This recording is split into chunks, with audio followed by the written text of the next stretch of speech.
George and Angela, ladies and gentlemen, good evening. George, everyone here wants to know the answer to this question. Did you have any inkling what was going to happen tonight? I can answer with 100% honesty. I had not the faintest.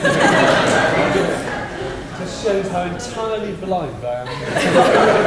Well, you're a very good liar. What we want to do now, and this may not work, but we're going to try it, is just see if that little video recording we made outside, if it's come out on the camera. So let's just try and see.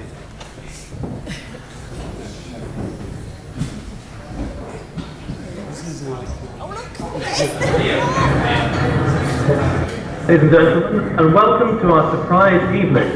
Behind me is the front drive of the school, where in a moment, a red polo carrying our surprise guest and his wife Angela will be arriving in front of the school. Angela has known about this secret now for several months and has become an expert liar to her husband. So I'm now going to go and hide just behind this door.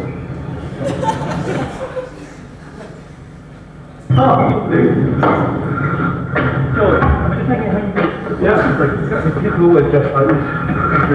No, George, can you tell the camera, where are we going tonight? So I'm going to Neil John Popper's house for a delicious dinner party. Well, I'm afraid you're not, because MJ and Meg are now in the assembly room, because tonight, George, this is your worst night.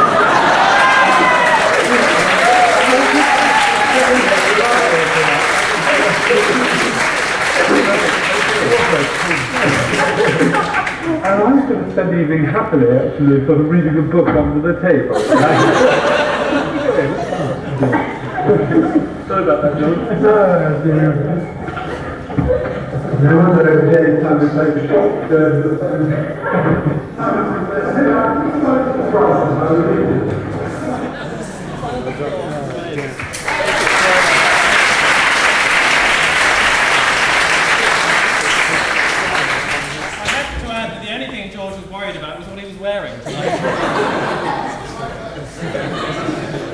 Now, George, I said that this is your... I explained that this is going to be your Worth life, and we're going to take you back to the age of 8. Because I believe that was the first occasion on which you arrived at Worth. And at that stage, you were a pupil at Balcombe Place, which was then a prep school. Now, I believe this was going to be a one-off visit, since soon afterwards, George was expelled for hanging an adversary in the woods. I should explain that, in fact, the adversary was given a fair trial. And he was guilty. Anyway, George returned to Worth some years later, and that was for an interview in the spring of 1976, when he met Father Dominic, who was looking for an English teacher. Angela also came to Worth on that occasion. Angela, would you like to remind us of anything that happened? George was taken off for lunch in the monks' refectory, but of course I wasn't allowed in there, so Father Dominic suggested I went down to the Crown in Turners Hill,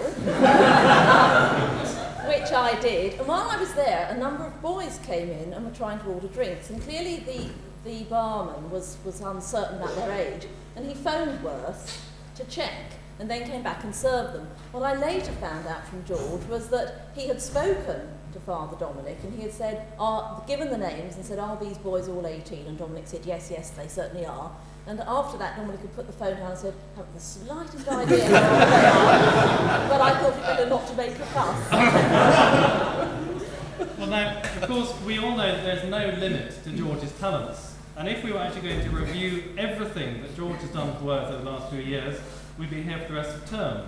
So what we want to concentrate on tonight is, George, your extraordinary contribution to drama at Worth. Can you tell us, or can you remember, why it was that in 1977 you decided to produce your first play at Worth, the Threepenny Opera? Why? I think because Tony Renouf had more or less refused to produce any more plays, as far as I know.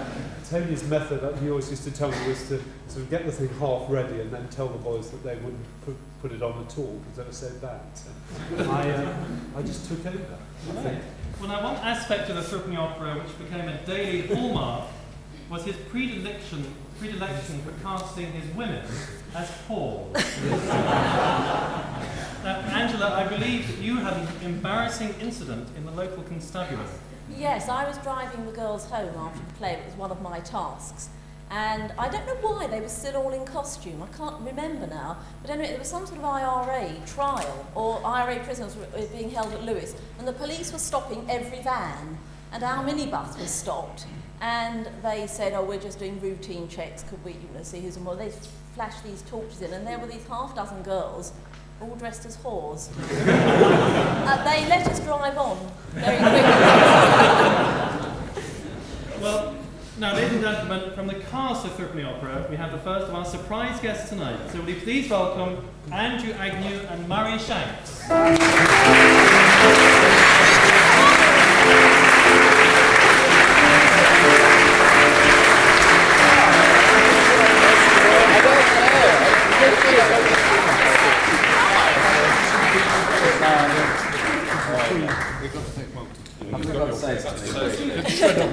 Well, in fact, Nick just reminded me of there had seemed to be a temporary lull in interest in the school play, and I think that it was not only held by Penny Renouf, but also by probably some of the boys.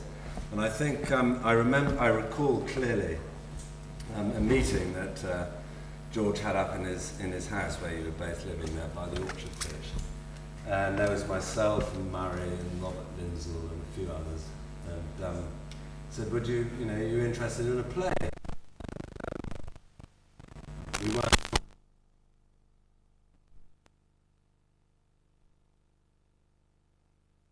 Fascinating new concept which we had not had at work up until that stage, which was that the girls, rather than being played by a second row forward, would in fact be played by real live girls. I think at that stage you grabbed our interest. It was the hanging. And it was great fun, and I remember it well. Yes. I remember I remember it too, and I remember one of the whores. There's a girl called Diana, who's fortunately not here, but I'm sure Angela will remember her. Diana Weir. I formed a sort of liaison with Diana, which futted on for a few months and then faded out. But I can say that was my first girlfriend of any description whatsoever. So, but I haven't seen her since, except about a year ago. I was cycling down the King's Road, and this large Mercedes, enormous Mercedes, this is what happens to whores, passed me, and this very nice girl looked out of the window and said, "Hello, Murray, I remember you. I've got 3 children now. Mercedes. Bye-bye."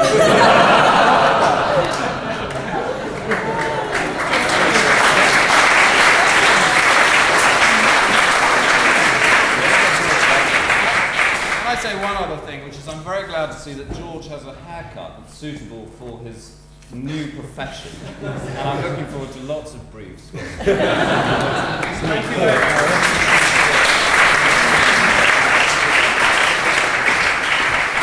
After such an introduction as that, our coverage of Threepenny Opera would not be complete without 2 of the whores, Wendy Gregory and Lucy Hilbert.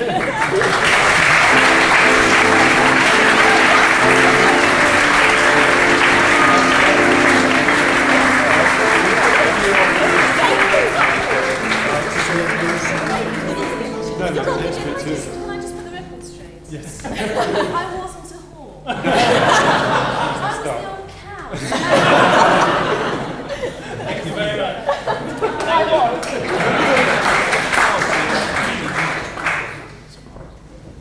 We'll talk about that.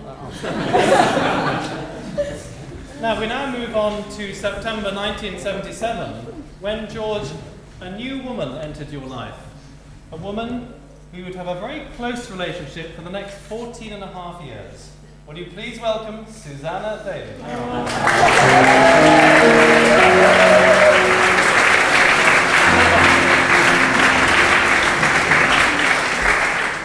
Can you tell us, Susanna, how George's plays have affected your life? Well, when I was about that high, I used to think that boys boys came to the house for 2 reasons: to cook and have their makeup done. But as I got older, I changed my views on the boys. Thank you very much.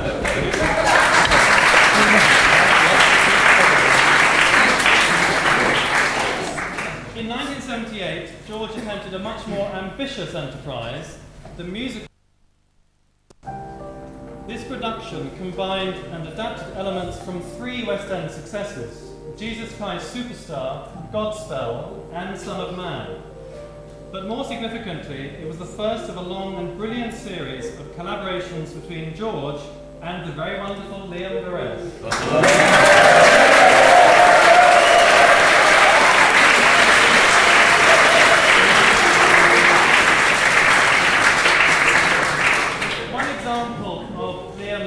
Musical creativity was his composition.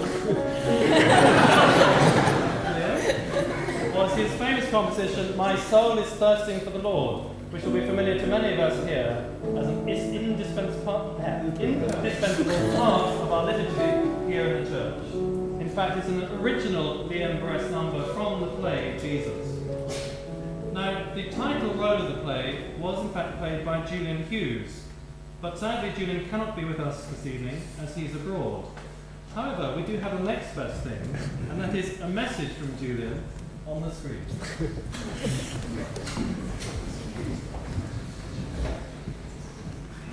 We hope.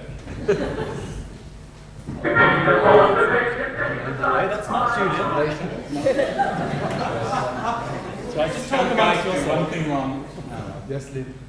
Just chat amongst yourselves for a moment. We did actually have it all beautifully set up.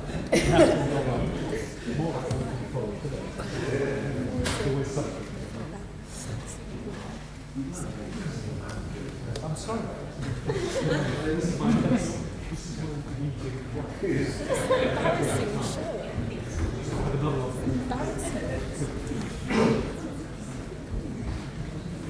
Well, while we're waiting for Julian to appear, we can actually introduce a live guest, and I'm delighted we have with us tonight Paddy Renouf, who played the part of one of the Pharisees. Please welcome.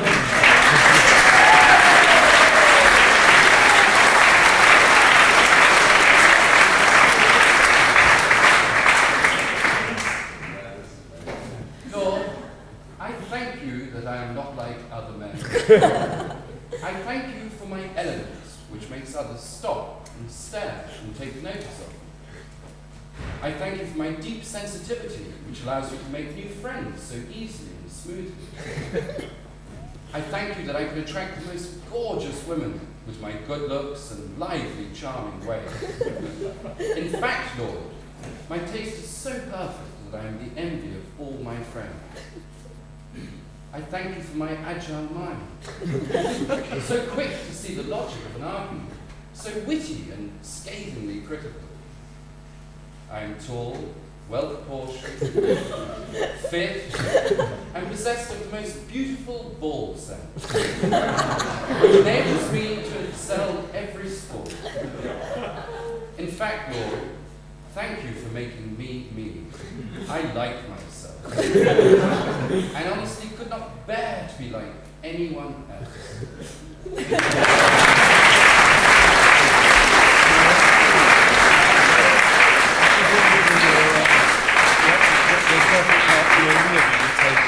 Absolutely. Oh yes, absolutely. I've changed a bit since then. I didn't write. Right, Julian is nearly with us. Oh, look at your uniform too.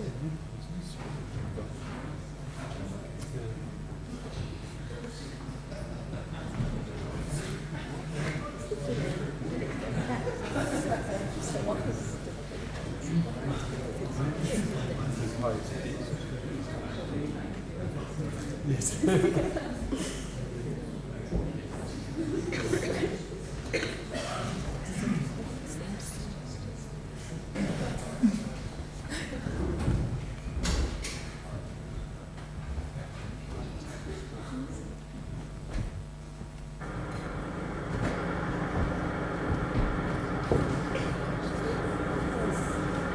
Hello, George. I'm very sorry that I can't be there tonight with you at this extremely historic occasion. And in fact, I'm sad that you can't even see me at the moment, but I'm just lying on the floor doing my warm-up exercises because I'm a little bit apprehensive about appearing in front of this video camera. I've just reached the stage at which I have to tense up my eyebrows, and I'm concentrating quite hard on doing that. But I will be with you shortly. Oh, that's much better. Right, good evening. Here I am in my office in Holland, and I'm wearing my hat, which my flying cap. I suppose a hat, which is a flying cap, which you wear in Holland, that has to be called a Dutch cap. It doesn't work very well because I can't hear what's going on when I wear it. But yes, so this is my office, and I can just look out of my window there and see all the windmills going round. In fact, that's not true at all. There are no windmills in this part of Holland, but I can see some very large busts of Father Andrew Brenninkmeijer. He's really scattered the countryside around. Now, I am actually quite apprehensive about talking to you on this video, but I was chatting to Don, my younger brother, and he told me that what I have to do is just stare at the camera and pretend that it's just you sitting on the sofa. It's very hard to do because, in fact, the camera is right next to the sink, and I can't remember many conversations with you next to the sink. But I am pleased with this opportunity to say how much we all appreciated your efforts at the time of the Jesus play. It was an extremely important part of my life, and I'm sure of the lives of the other people who were in the play. And indeed, it continues to be a potent force. I've had quite a busy day in the clinic this morning, and I had to see a few lepers, and a lame man came in with his bed, but he was able to leave his bed behind. And what I haven't had today is any home visits. In fact, we don't really do many home visits here. We sometimes do what I prefer to call cave visits. This is usually when somebody's died and they've been put in one of the local Dutch caves. And in that case, I like to leave them for about 3 days before I go to perform my cave visit. I like to leave them because it allows an aroma to build. When I go and resuscitate them, then I regard this as a form of aromatherapy. So it's my bit of alternative medicine. And also, being in the Jesus play taught me a lot about ophthalmology. If I get anybody in with eye problems, I just get a little bowl of dirt and spit into it and rub my finger around in it and smear it on their eyes. And this usually works quite well.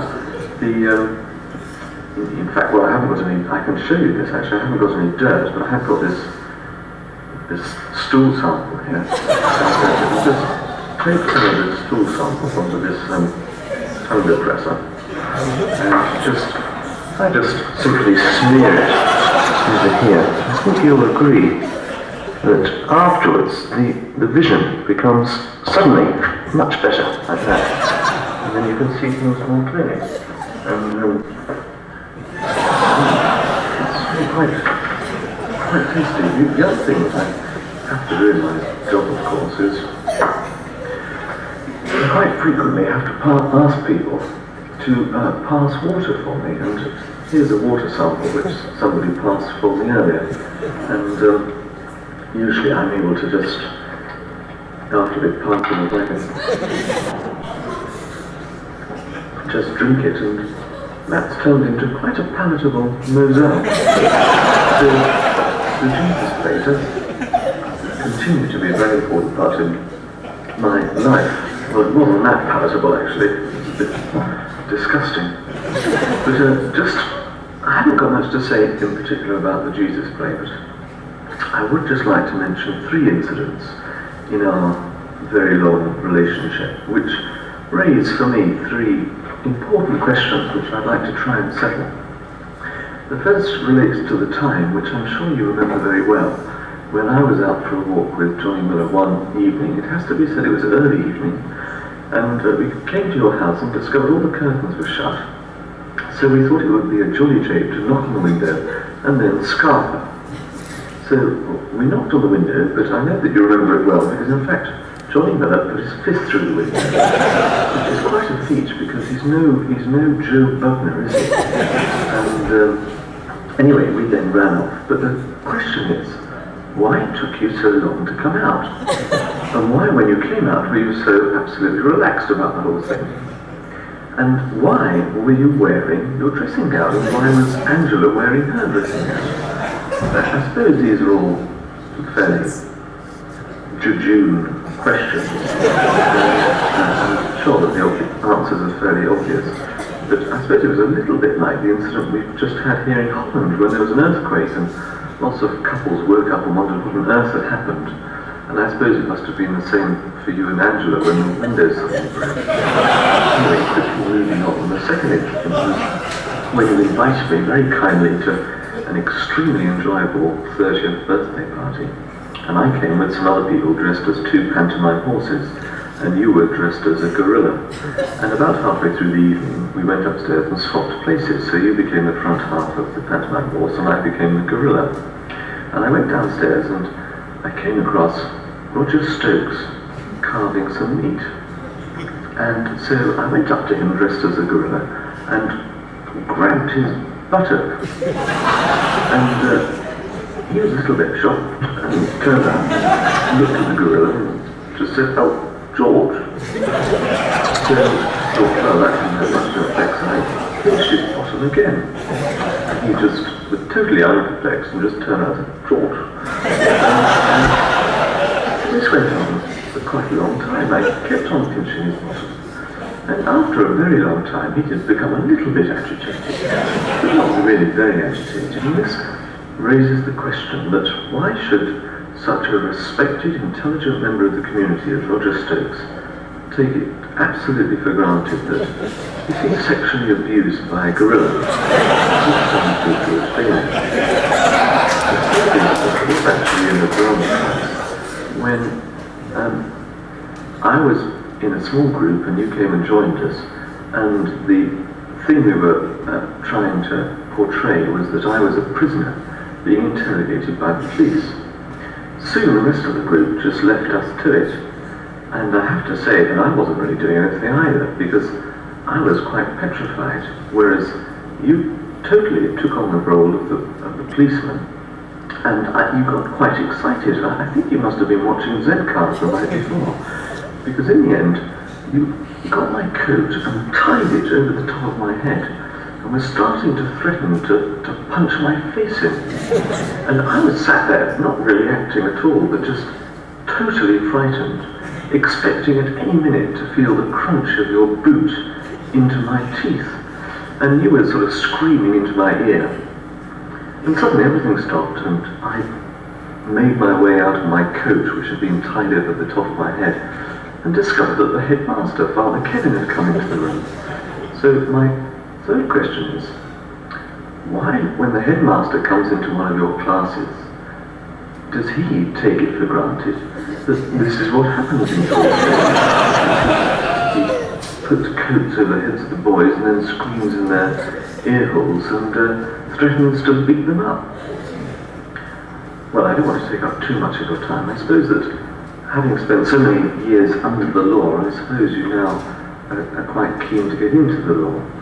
And all I need to do really is to wish you all the best and hope that you have a very good evening this evening.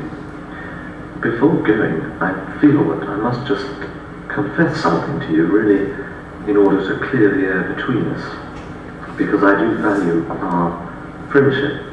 And this is to say that, in fact, I have been to bed with your wife. It was perfectly alright though, because she had on some fishnet tights and I had on some shorts. And also Liam Perez was in the bed. So was Philip Robinson, and I think actually there were quite a few people in bed with us. So I don't want you to worry about it, but I thought I ought to just tell you about it. Which also prompts me into saying that I want to send my very best wishes to Angela and also to my wonderful goddaughter Susanna, who's going to come with me to Paris when she's 18, and also to Francis. And I hope that your future will turn out to hold everything that you should wish it to. And it's been very nice to have this opportunity to speak to you. Good night.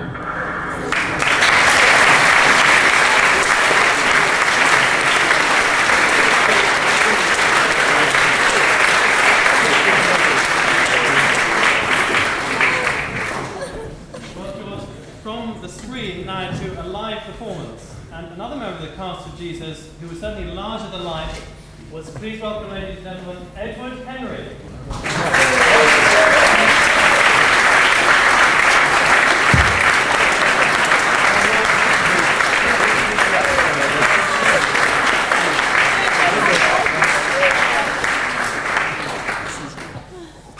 Ladies and gentlemen, I had to be here, notwithstanding my extremely varied personal and professional life, to pay homage to George Derry, the only man I know who in the mid-1970s could wear a Fair Isle tank top with a suitable level of panache.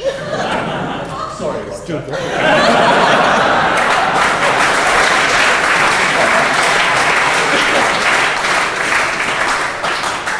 A man who inspired me to dress in a satin jockstrap and a gold lurex top, which forever put a question mark over my sexuality. And as far as I remember it, I seem to remember that George applied most of the makeup that night. Good luck with the exams.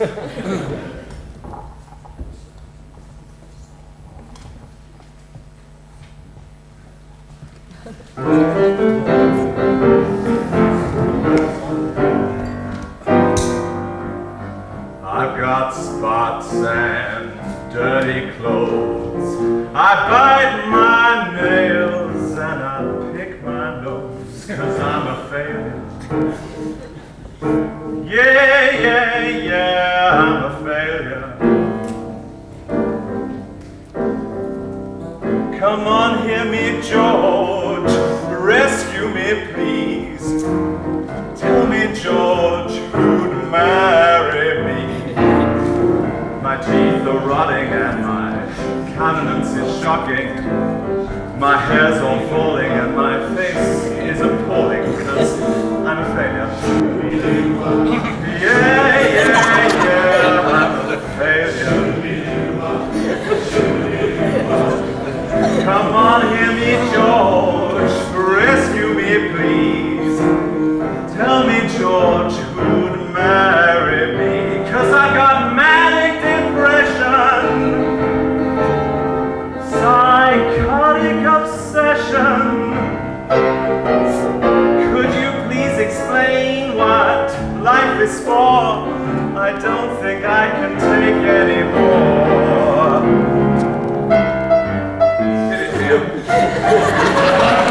Kick it.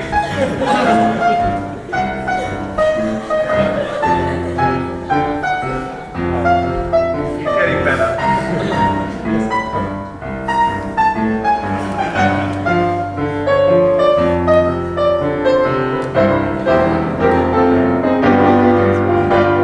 I'm just about as frigid as a cube of ice, about as desirable as a head full of lice, 'cause I'm a failure. Yeah, I'm a failure. Come on, hear me, George, please hear my pleas. Come on, George, just take a look at me, 'cause I got spots and dirty clothes. I bite my nails and I pick my nose. My hair always comes out all tatty and sliced, and my friends call me daily. Now that's not very nice. I'm a failure. Yeah, I'm a failure. Come on, hear me, George, rescue me, please. Tell me, George, who'd marry me?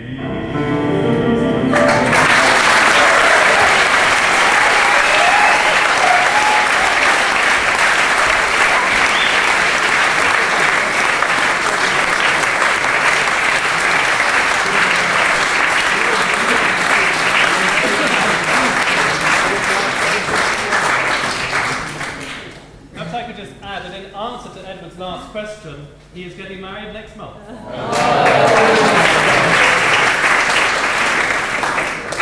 Another memorable performance from Jesus was from James Lloyd. Please welcome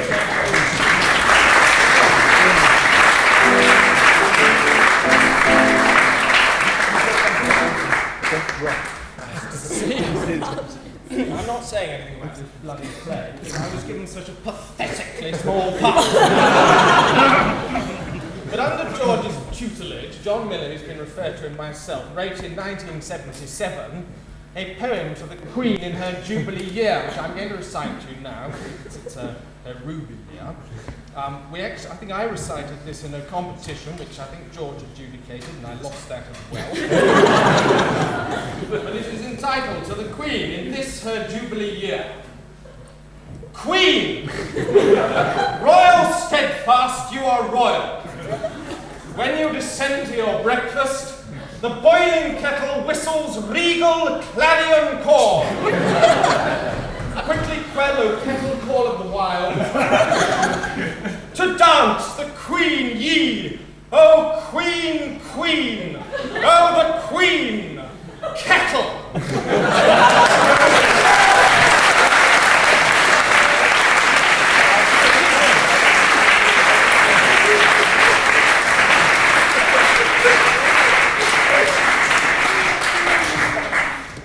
Thank you, James. Now, James referred just then to Johnny Miller, who unfortunately at the moment is with Van Morrison. He's on a tour as a keyboard player, so we've got a rather strange message from him.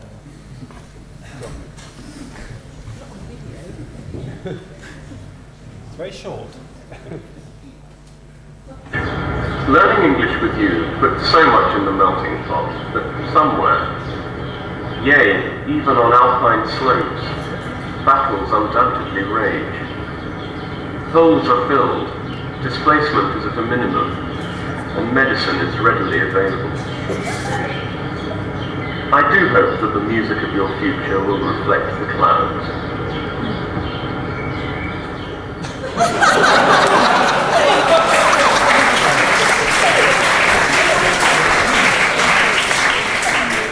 And so to the last of our special guests from Jesus, please welcome Kerry Groves.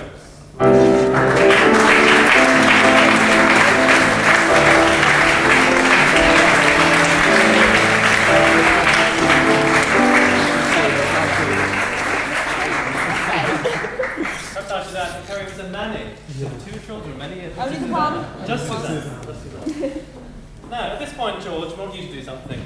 You've got 1 minute to tell us, without deviating, hesitating, or repeating yourself, A, what the next play was, and the particular sequence of events during its run which led to your involvement with a bucket of blood, a pig's head, a real dead body, and a bleeding Edward Henry.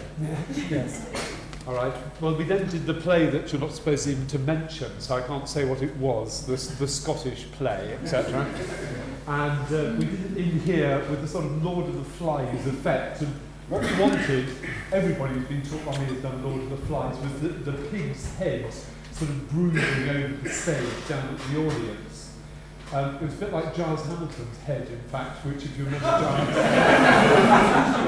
One thing I do remember is every time Giles tried to step on stage during rehearsals, he's about 6'6", he would smash his head into that bit there. Anyway, let's go down to the village, to Mr. Humphreys, the village butcher, to get the pig's head and the blood, because Edward here was sort of so psyched into Macbeth that he wasn't happy with anything like Kensington Gore. He wanted real blood. So, yes, it's true that I went to the village butcher to get the frozen pig's head. I had a pig's head in one hand and a sort of, I suppose, a see-through container full of blood in the other hand.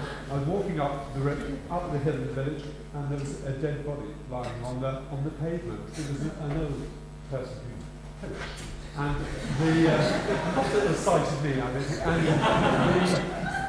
someone from the village shop had come out. Anyway, I sort of stood over the body for and then left just before the police came. And of course, Edward managed to slash his hand open, didn't you, just in the last knife fight. We had his head sort of dangling upside down from up there, looking completely unlike the pig's head, of course, you know, it was above it. And in fact, that night you were actually pouring blood, weren't you? And Roger took you down to the Crawley Hospital, where it was just like the Tony Hancock thing, you remember, you know, the blood donor, the punk rocker. Thank you very much.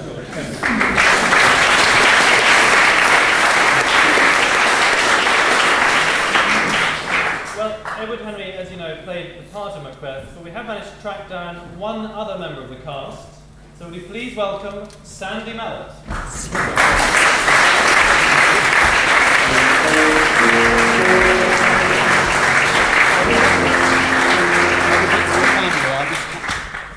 Everyone else is incapacitated, broken-legged, and really unavailable to be here, apart from the indestructible Edward Henry from this play. I'm left here just to brave about 4 or 5 lines from the play. If 'twere done well, then I've forgotten it already.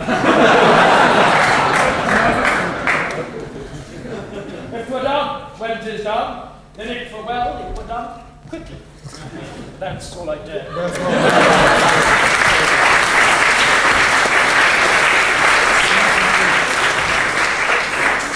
Now, still in 1979, George moved from Shakespeare to Shakespeare à la Stoppard with Rosencrantz and Guildenstern Are Dead. Now, Angela, I'm sure, has a very uplifting and inspiring memory of this play. Angela. You mean Joe Whitfield's chest, don't you? Yes, I did the makeup, and it was a varied experience depending on the complexions of the boys. But there was one in that, Joe Whitfield, who was very, very kind of muscly and well built, and he was one of the players. And George wanted this eagle over his chest, and that fell to me. It was delightful. It was the best bit of makeup I've ever had, and it took me an awfully long time to get it right. Thank you, Angela. He's not here, is he? No. Unfortunately, Joe couldn't bring his chest to you tonight. But from the cast of that very play, we're delighted to welcome our own Bobby Ackroyd.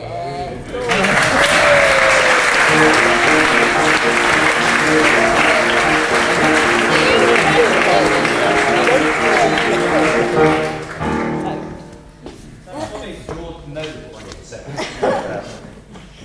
He and Angela, between them, managed to produce the 2 most embarrassing moments of my life, I think. One of them occurred in this, just over there, during a rehearsal. But if I give you a bit of background, I think everybody knows that George's sense of humour can be fairly crude. And his interpretation of parts of the play were quite interesting. Particularly, I played the player King. And I was the player, you were the real king. And when I was the player king, there were lines which the narrator had to read and I had to act. And the lines went something like, having killed the king and wooed the queen, the poisoner mounts the throne. Now, for you and I, of course, mounting the throne, and reading my part beforehand, I thought I would have to step up onto a throne. But George had other ideas. The throne was played by a 14-year-old boy, one Richard Shinner, and I had to simulate, and I think probably I better use a biological copulation, with Richard Shinner. And of course, being a sweet 15, 16-year-old, I knew nothing about copulation. So I had to be taught. Very kindly, Angela was the one to teach me. Unfortunately, and George does know, the teaching took place just about the chairs over there, and there were lots of other people in the room, but it was deeply, deeply embarrassing. But the teaching was very good because, as most of you know, about a year ago, I had a son. So it was 15 years later. The second embarrassing moment took place I thought I'd survived simulated copulation with this boy. I'd done 3 nights. The last night came. I thought, thank God, there'd be no rude jokes about me. I got away with it. And the time came for me to perform. The accompanying music came on, and Liam started playing. 1812 overture, and I got on to start to perform. And just as I was about to perform, Richard Shinner, underneath me, whispered in my ear, "Go gently tonight, my parents are in the front row."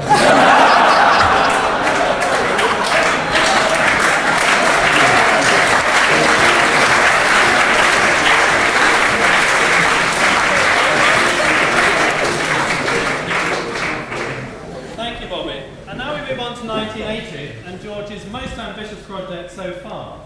Written for the 1500th anniversary of the birth of St. Benedict, the music drama Benedict was originally conceived as a full-scale opera to be written by Father Philip, with the libretto and production by George. But eventually, for reasons perhaps better left unrecorded, it ended up as an Andrew Lloyd Webber, Daly Rogers and Hammerstein blockbuster, with a bit in the middle composed by Father Philip. But the main feature of this middle bit was our Philip Robinson indulging his latent megalomania as the Roman Emperor Theodoric, and coming out with such classical gems as, "I think we can do a little better than Periander of Corinth." Now, ladies and gentlemen, it just so happens that His Imperial Majesty, the Emperor Theodoric the Great, just happens to be sitting here in the audience tonight. And if we give him a big enough round of applause, he might come and give us some imperial words.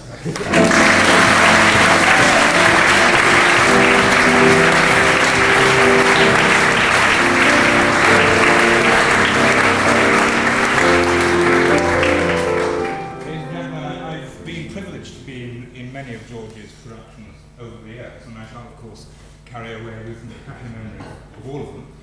But it has to be said that to my dying day, I will never understand what is supposed to be so damn funny about the line, "I think we can do a little better."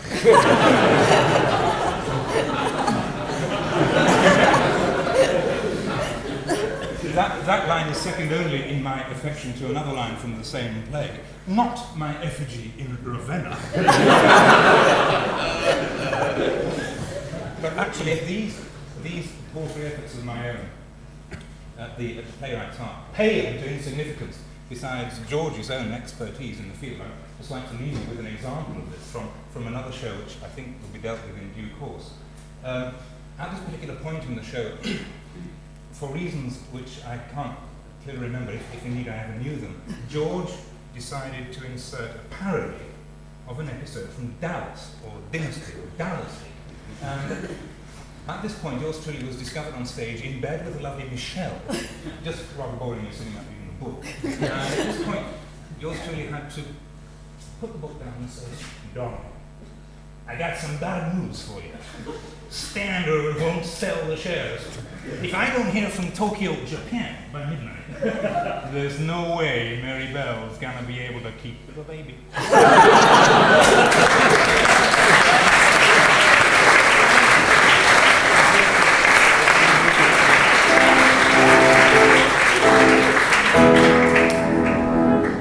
Now, the libretto of Benedict also made use of the official biography of St. Benedict written in the Middle Ages, in which we are told that at one stage in his formative years, Benedict and his fellow novices were confronted by a bevy of buxom bimbos who had been sent by Florentius, Benedict's arch rival, to entice their souls to naughtiness. Now, Edward, what was it like having your soul enticed to naughtiness? I had to throw myself into a gorse bush. Well, I'm hoping to have my soul enticed to naughtiness by the very lovely Liz Stevens.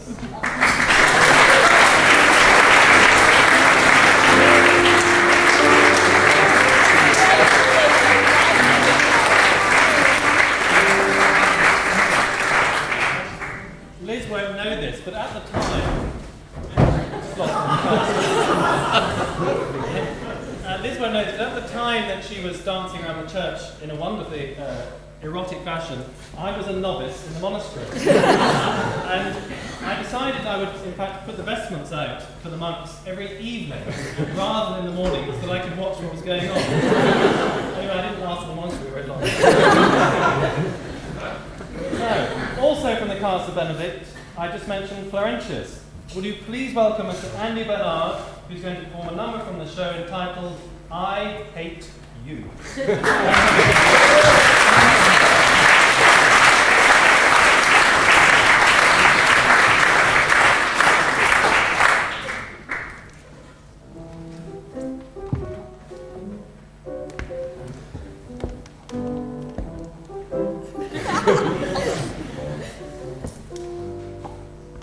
It's just so obvious that I'm amazed. It's penetrated through my alcoholic haze. And now it's manifestly true that I hate you. Oh, at first I thought you were a harmless wretch. But now my patience has been stretched. Your prayers and your theology won't do. For I hate you. Because you're such a dribbling yawn. I wish that you had never been born. By the moment that I saw you, as I knew that I intruding on my sensual paradise and calling it an evil bit of vice. Well, such pathetic sermons I eschew, since I hate you.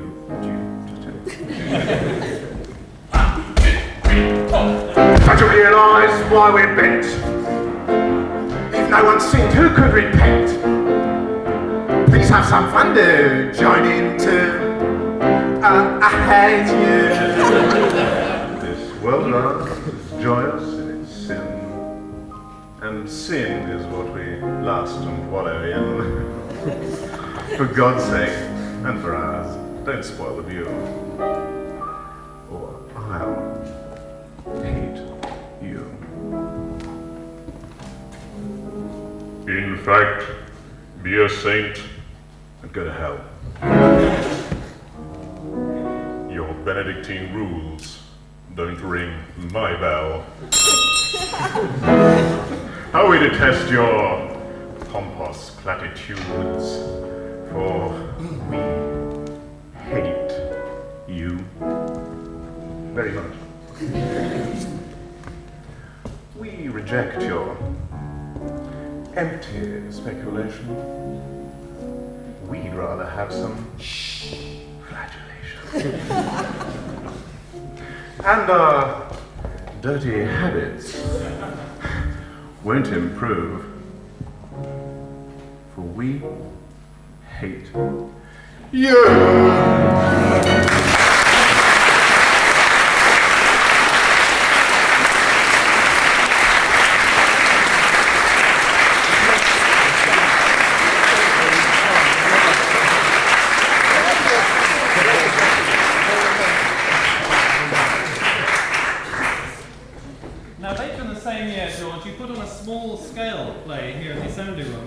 Which in retrospect was probably the origin of something enormously significant in George's subsequent productions, and indeed in your other activities at Worth. The title of the show was heavily loaded, Third World War. George, can you tell us to what extent this was the beginning of your interests in Third World issues, and was it in any way connected with the Justice and Peace and SDP activities here in the school? Yes. If you can't, David Potts can. No, carry on. Well, it was really, something I said, it's little David there. Come on, David, come on. Big David. Oh.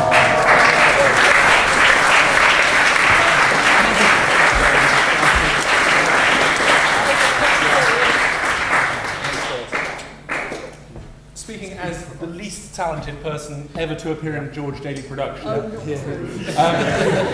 that he's no longer part of the casting committee, I can obviously give him back these negatives. And say that my performance in Third World War was greatly affected by an incident that happened on the last, or before the last night, when another member of the cast, James Middleton, got his face stoved in by a front row forward's boot. So George, in his wisdom, decided that all the songs that I was meant to be singing that evening would be sung by Liam Burress, and all the songs that James Middleton was meant to be singing would be sung by me. So that's why we decided to perform a little number from the show that both of us sang, but never together. Please welcome James Middleton.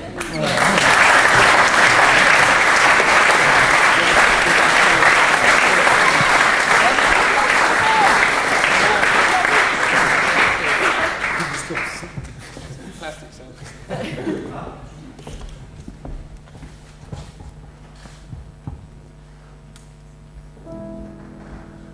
How do you see me in a world cold and blind to all of your misery?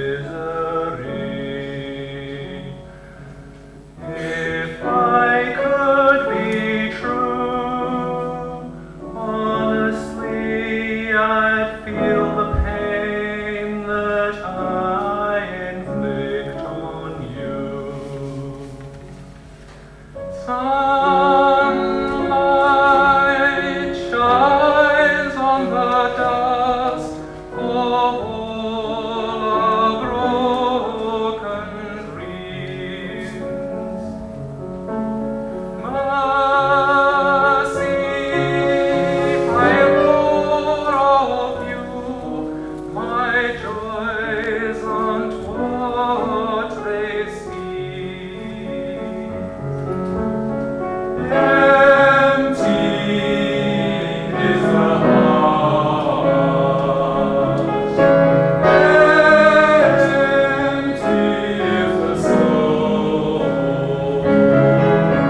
How long will I refuse to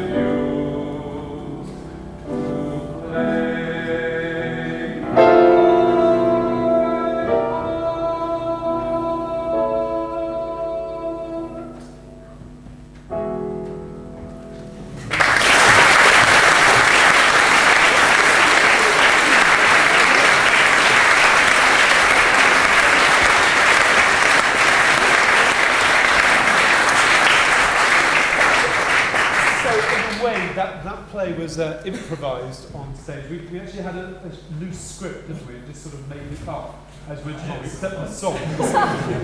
It was sort of set on the streets of a South American sort of shanty town.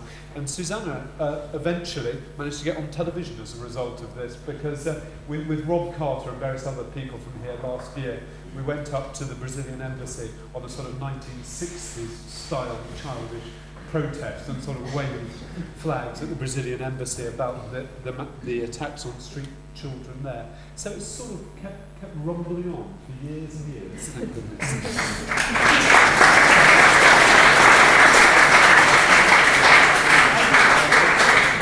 We now move to 1981.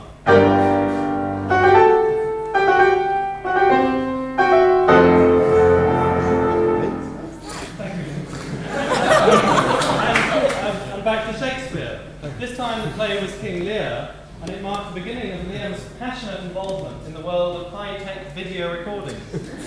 But unfortunately his recording of the Lear production was not so much high-tech as high-stretch, and the tape snapped. So we can't actually show you anything from the video of that particular production. But we are delighted to welcome tonight two actors from that show, Dermot Wilgar and Charlie Ackworth.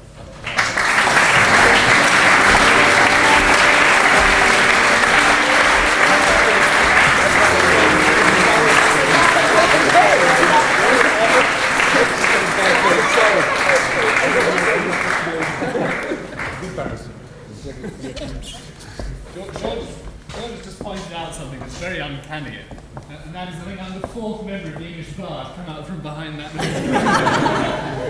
It's no coincidence, I don't think, that he's going to become a solicitor and we're all members of the bar. Bobby Ackworth has recounted one embarrassing detail about George's direction, and I think it's only fair that I should recount some detail from King Lear. Because this room too, Bobby, wherever you are, somewhere over there I think, yes, this room too is the scene of one of my most embarrassing moments. The stage was sort of a little sort of wooden thing stuck out here, I think, and the screen over the back. And there's this scene, those of you who know the play might know it, Gloucester, after he's blinded, is wandering around the beach at Dover, and Lear comes across him and is so struck by his blindness and the cruelty that has been done to him. This is Act 4, Scene 6, for those of you who want to look at it afterwards. He's so struck by it that he goes mad, and he becomes, in his madness, obsessed with sex. Well, George naturally was very interested in that. And Lear has this particular speech, which starts out, "I, every inch a king." And that was the quote that George chose for obvious reasons. And it set the tone for the remainder of the speech. At the end of it, Lear, I'm looking at the text here, with George's original directions all over it. At the end, Lear works himself up into a dreadful state and shouts, "Burning, scalding, stench, consumption, fie, fie, fie, pah, pah." George rushed up to this point and said, "Damn it, masturbate."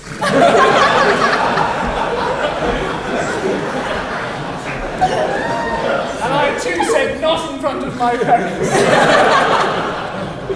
Anyway, ever since then I wanted to get my revenge, so tonight's a chance. A mild revenge. We're going to ask George to act part of the storm scene. Act 3, Scene 2. Tim Buckley, who played the part of Kent, isn't here, but I understand he's going to give us some words in a moment. So George, with Charlie, who's going to play the fool, we'd like you to take the part of Kent. Come on stage. You'll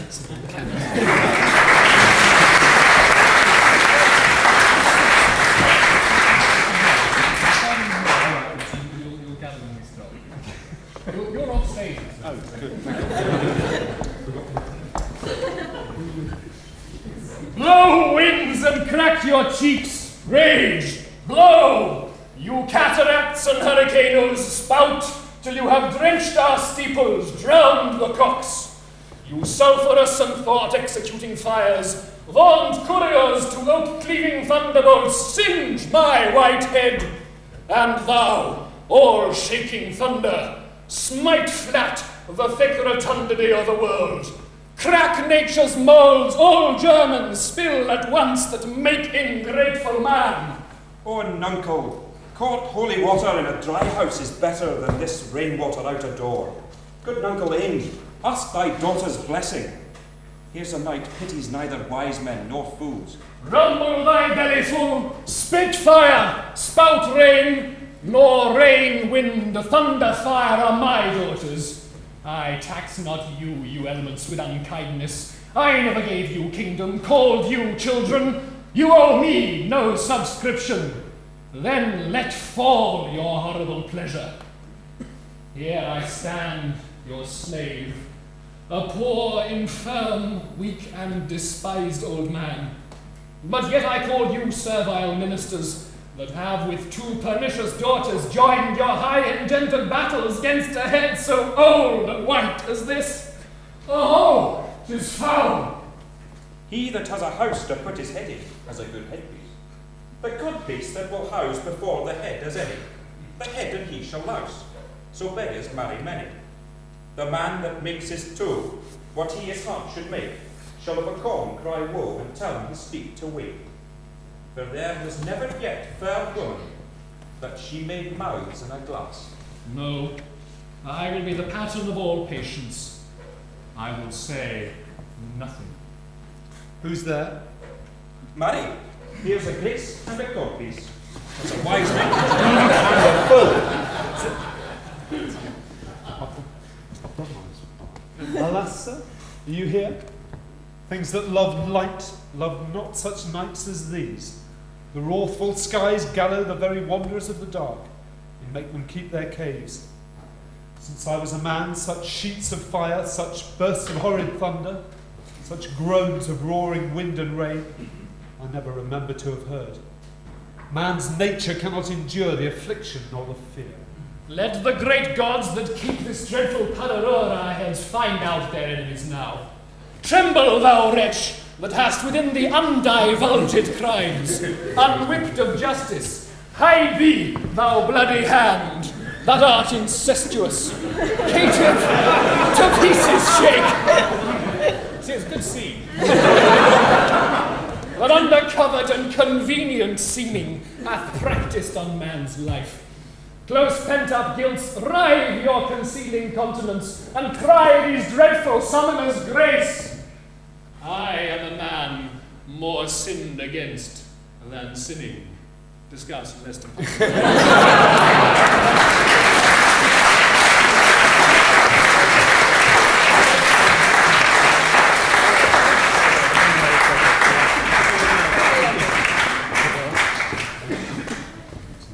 Thank you very much.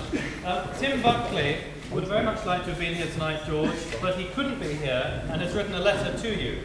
Dear George, I'm sorry that I cannot be with you tonight as you say farewell to one profession and hello to another. However, I'm otherwise engaged this evening, or rather by tonight I will be married. One thing though is clear, a lot of what you taught me has rubbed off, for as you celebrate tonight, I will be jetting off for distant shores with my new wife, who is an actress. I well remember the productions I worked on with you, particularly Benedict and King Lear. The latter one, where the first night looked a bit dubious, because I had a soaring temperature and my father had to be asked if I could leave the infirmary to perform. You won't kill him, was his question. No, the reply. And so the show went on, with yourself and the rest of the cast wrapping me in blankets and pouring tea down my throat between each scene. And even then we managed to get rave reviews. But I also worked backstage on a couple of shows, and I think it was the Dracula Spectacular when we used dry ice. For this performance, this was stored in your freezer back at home, so at the correct moment I had to sprint from the auditorium across to your house, throw the dry ice in a cooling box, then carry it back in time to flood the stage. Quite a feat considering the stuff disintegrated a lot faster than I ever could run. Finally, since I ended up in journalism, I have spent a lot of time dealing with those involved with law, luckily not in the libel courts. And in my experience, many are bigger actors than many involved with the theatre. I wish you success and happiness in the future, and I'm sure you will get immense enjoyment from your new profession. With best regards, Tim.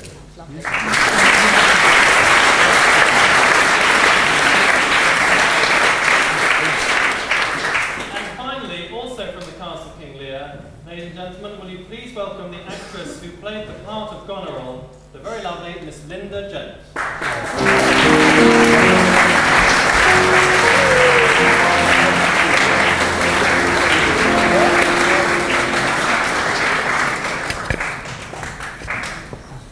Now, in 1982, George once again turns his attention back to Third World issues, which he had begun to explore in 1980 with Third World War.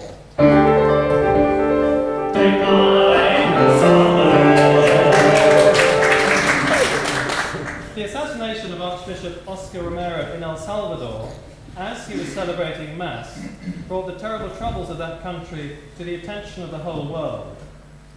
In choosing these events as the theme for his next production, Romero, George again worked in close collaboration with Liam. And at this point, I'm going to ask Liam to just come and tell us a little bit about the background of that production.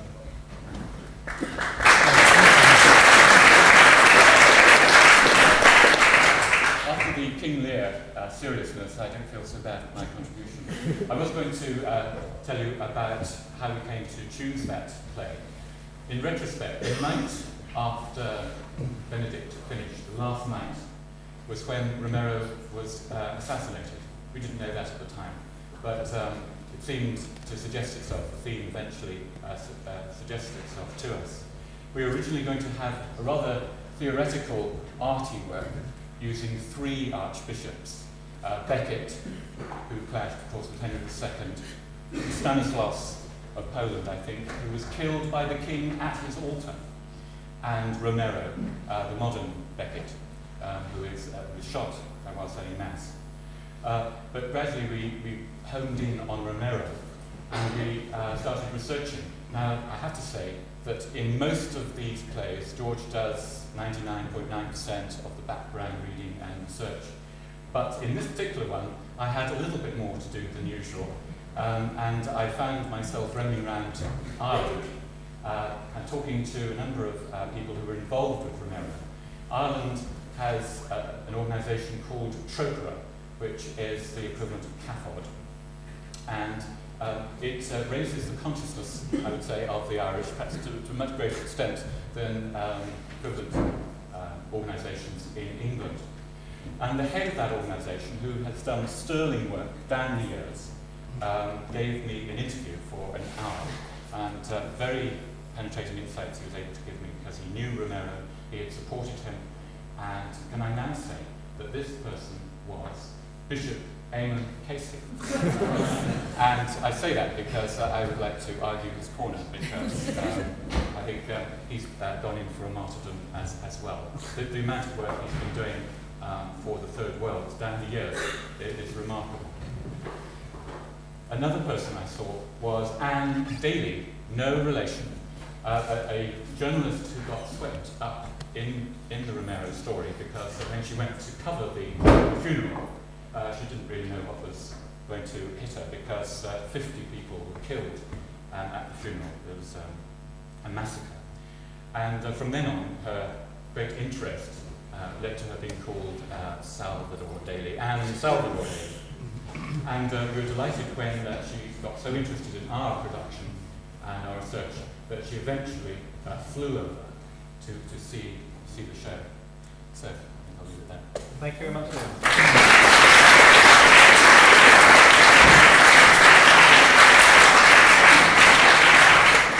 The title role of Romero was, of course, played by Dermot Woolgar, and we've chosen just a short clip from that actual production to show you on our screen.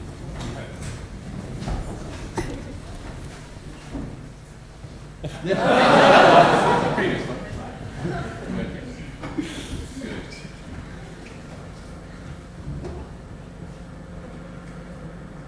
Out of the bombs. I would like to address the soldiers and the paramilitary forces before it is too late.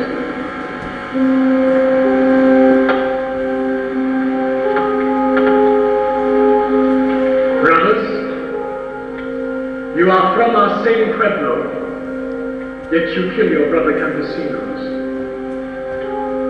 Before obeying an order to kill given by man, you should remember the law of God, which says, "Thou shalt not kill." No soldier is obliged to obey a law given by man that is contrary to the law of God. The Church, defender of the law of God, cannot remain silent before an abomination such as this reign of terror. Dermot Woolgar. Thank you.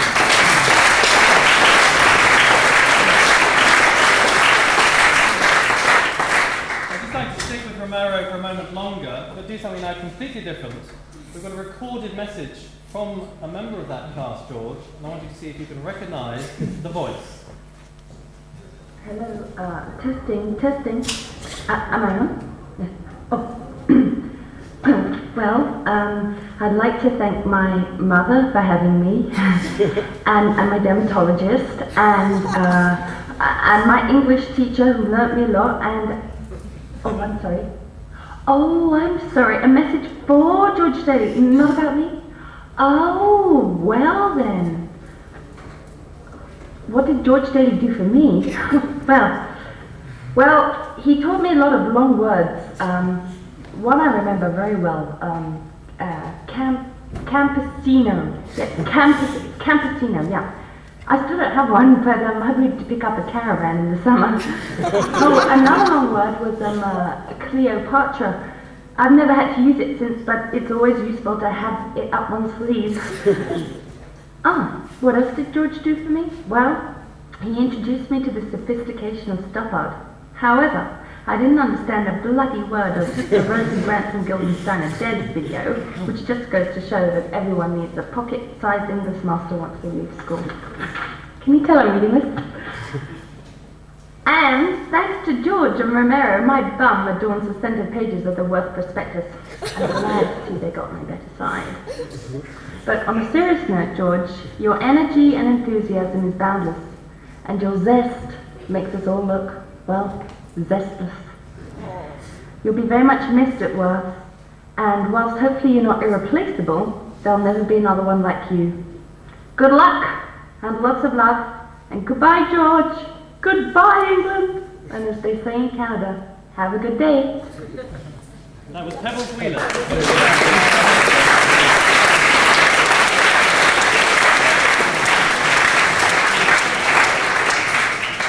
Now, George, your next production was this time co-directed by Angela.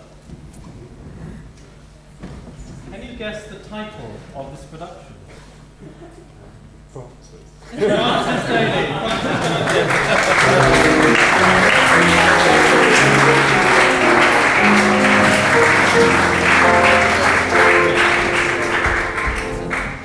Now, Francis, would you like to tell everyone which of your dad's plays did you enjoy the most? Midsummer Night's Dream. Why was that? Because it was fun. And what can you remember about it? Nothing. Thank you very much.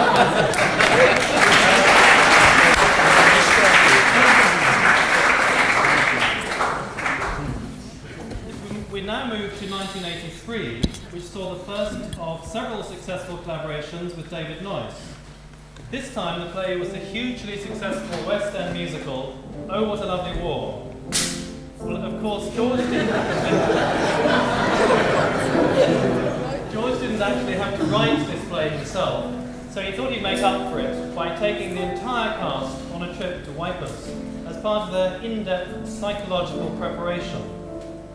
Now, from the cast of Oh What a Lovely War, I want you to listen, George, to a very distinctive voice from behind the screen. Well, of course, George, the last thing any of us ever wanted was a war.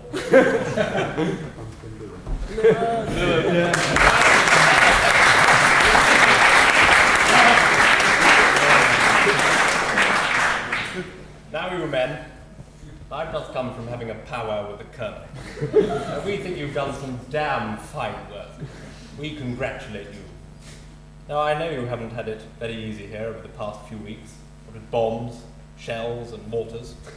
We haven't escaped scot-free back to the staff either, I can tell you. Anyway, so long as we're all here, well, not all of us. That's the main thing. Carry on the good work, chaps. You're white men all. Carry on, son. Thank you, Elizabeth.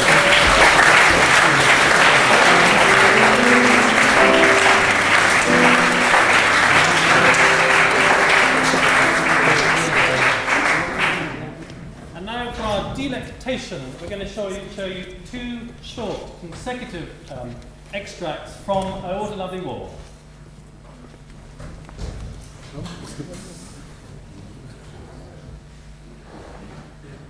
59,275 men.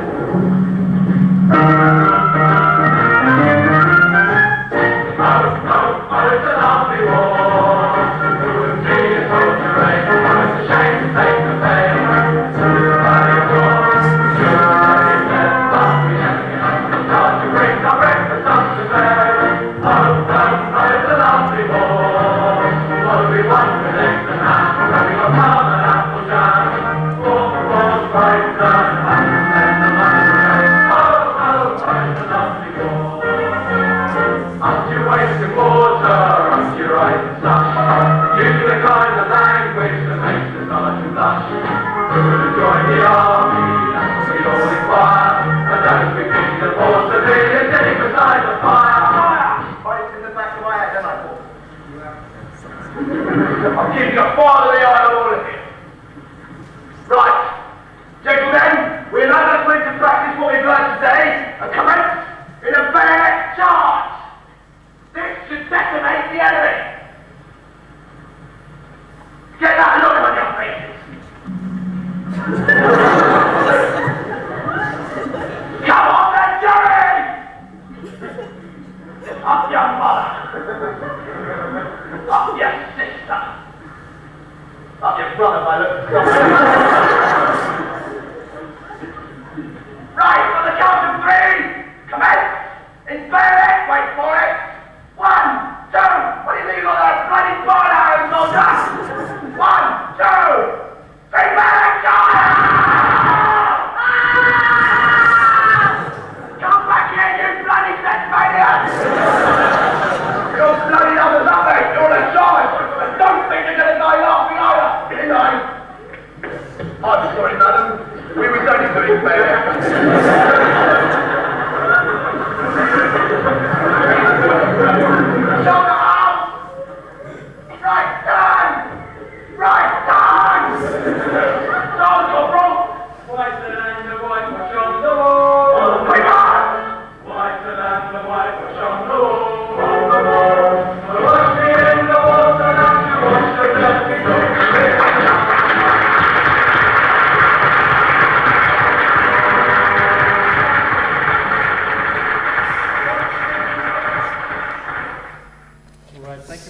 Now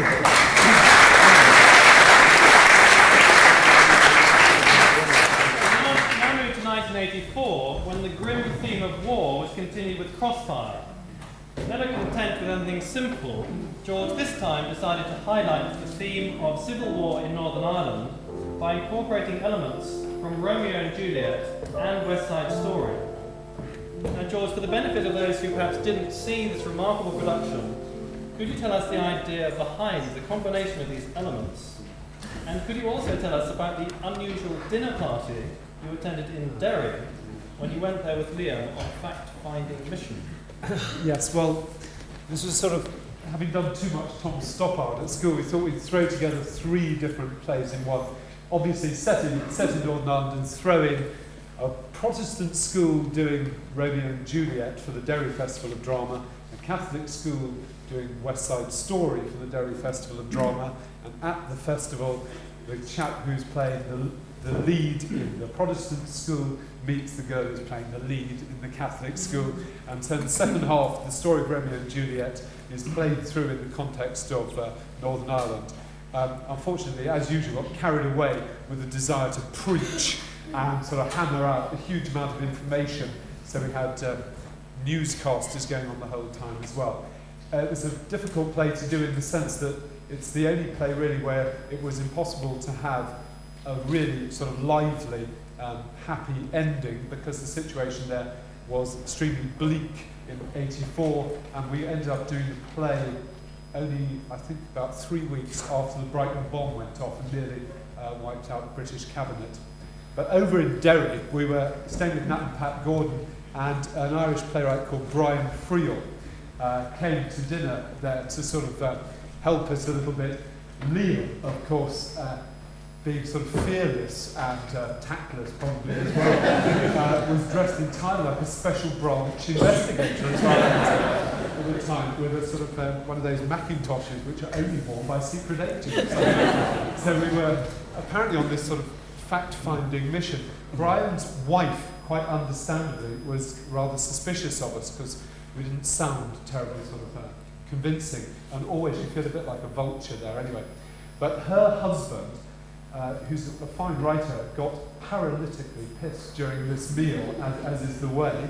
And Liam, of course, had his little finishing sort of portable organ. So at the beginning of the evening, we were singing rebel songs, you know, to prove our sort of credibility. By the end, the great sort of patriotic nationalist playwright of Ireland was singing Land of Hope and Glory. And I remember his wife, about 4 in the morning, was completely fed up with him. She was actually in the drive, in the car, door open, revving up the car. Of course, it hadn't really sunk in to Liam or Brian that maybe this was a hint that the evening was over. So I mean, Liam was still down to finish it, you know, playing away. Brian was still singing. And the last we saw of him, he actually sort of went off with about 1 buttock cheek on 1 bit of the car as she drove down the drive. We were due to meet them the next day at a drama place, but he was indisposed. Thank you.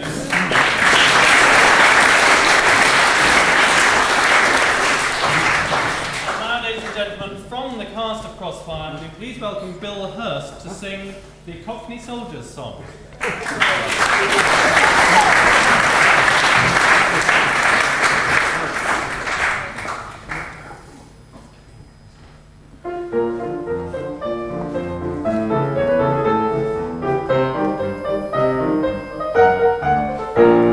When we came over here, we were told that the folk were as friendly as can be. When we first hit the streets, they would give us a treat like a cheerful cup of tea.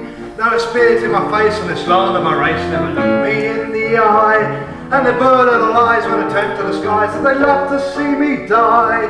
I joined the ranks to see the world and hope to have some fun. I'm stuck here searching cause an action man with real gun. I'd like to jack it in right now and nip home to my bed. They love to see me lying down, they'd love to see me dead. I was born in a the town with the rain dribble down on your head all bleeding day. And I'm sitting over here with the black and the beer, and the skies are always grey. And you get a surprise when a kid up inside chucks his spoon right in your face. That you finally know that you just gotta go from this bleeding, ugly, soiling, dirty, stupid, filthy, loathsome, smelly, God-forsaken, terror-ridden, vomit-making, fun-forbidden place. I hate this place.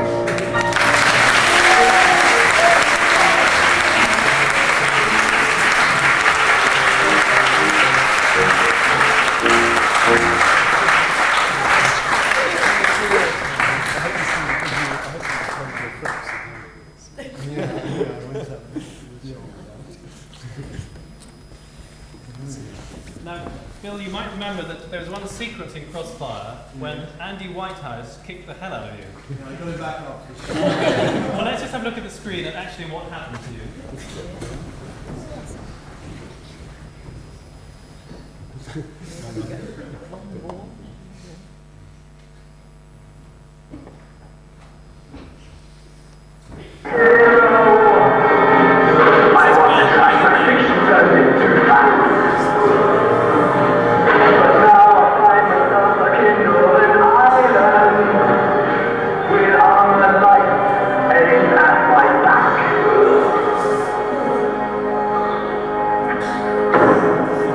That was Bill.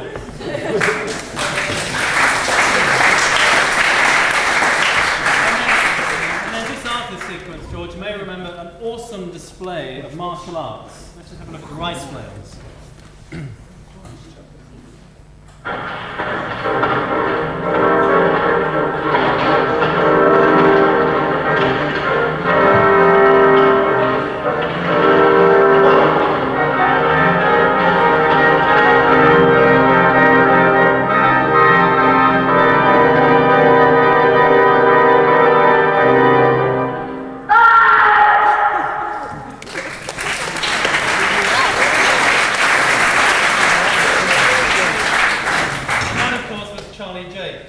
Now, one unforeseen result of putting on Crossfire in the church was that from then on, until further notice, George Daly Productions Incorporated were banned from using the church.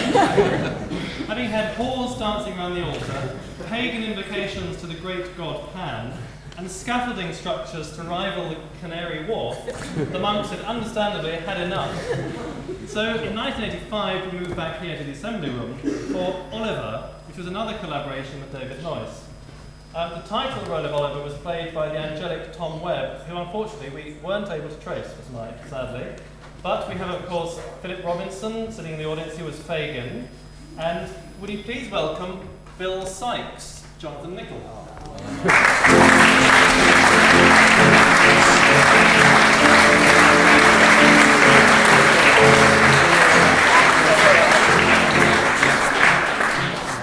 John, I was talking about the use of scaffolding in the church. Can you tell us about the use of scaffolding here in the assembly? Yeah, well, it was quite an interesting setup here. Scaffolding with a walkway that went from here across to here. And I came in the first time, and George said, now, you're going to come on from here, and you're going to sing your song. You're going to stroll along, looking vicious. Yeah, fine, no problem. And he said, right, between the first verse and the second verse, you're going to sing the second verse down here. I said, oh, right. I didn't realise there were 2 seconds between the first and the second verses. And my route from top to bottom was to jump off this scaffolding and land literally 2 feet from the audience. So that was a bit hair-raising. And then, right at the very end, I was shot. And there were 2 policemen up there shooting me. And it was about, I think it was the last night, the second last night. And I came on, big scene, just about to get shot. Click. Didn't go off. What do? You commit suicide? So, waited, gun was cocked again, second click. Big panic. And George from the back just went, bang!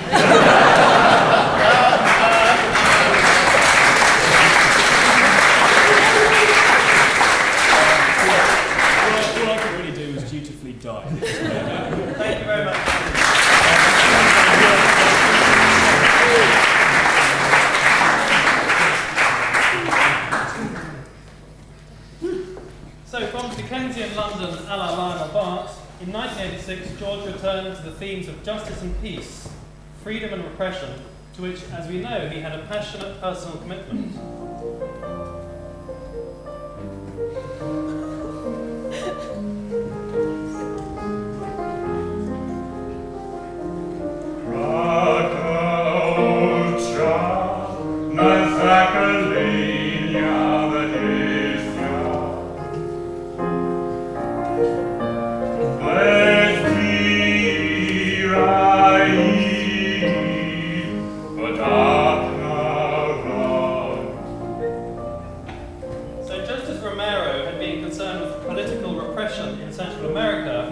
So Global Review was concerned with the equally inhuman horrors of the old Soviet Union.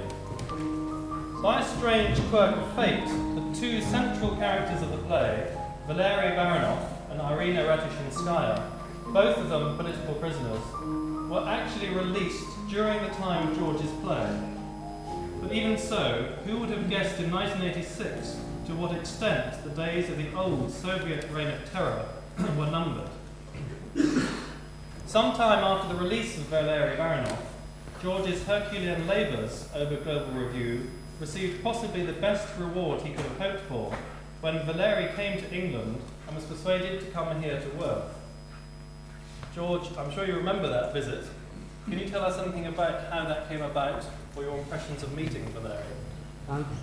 No, I just remember he was an absolutely amazingly good speaker. He spoke to the boys in the church, or pupils in the church, for about an hour, and he told us what it was like to be under the KGB. Valery Baranov is a Leningrad rock musician who became a sort of committed Baptist, and he was just, I thought, far more articulate, intelligent, and stunning, really, to meet. He was played, of course, by Nick himself, you know, on stage, and therefore, of course, his actual physical appearance was a little bit disappointing because he was handsome. But in a way, Nick has always maintained this very thin, sylph-like frame, partly to make him look as if he's just come out of a KGB prison, I assume. But in fact, we also met Irina Ratushinskaya afterwards, Liam and I, at a dinner up in London. And so, nice to meet them both. Right. Well, Valery's visit to Earth was, of course, a historic occasion and recorded for posterity. So we're just going to see a very short clip of that meeting in the church.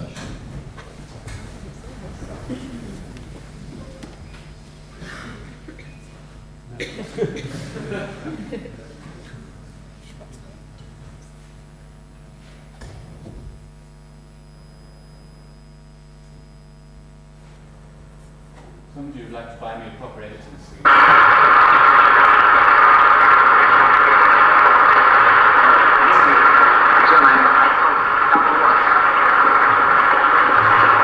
When I just only came here, I feel in my heart that, and we shall pray for this, that very soon we shall make a concert here for you. So bring many of your friends, okay? Let's all this hall.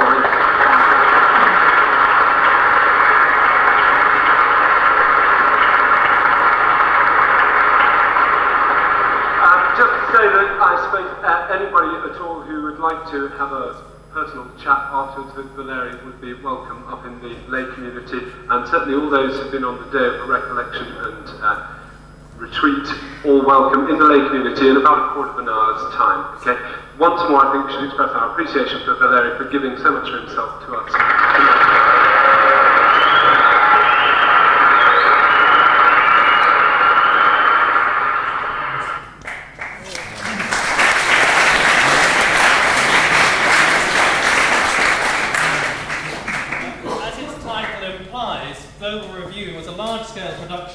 Despite the size of this room, with a Cecil B. DeMille cast of thousands. Now, two of the leading actors in Global Review sadly couldn't be with us here tonight, because they are in fact both in France. They are Giles Coghlan and Tom Garrigan. But I'm delighted to have a video message from them.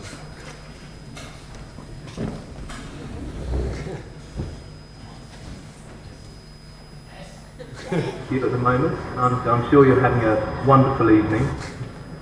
We arranged thoroughly, as you would have gathered by now, by Nick Robinson. Good man, good solid man. He tracked us down, in fact, as I'm sure he tracked everyone else down.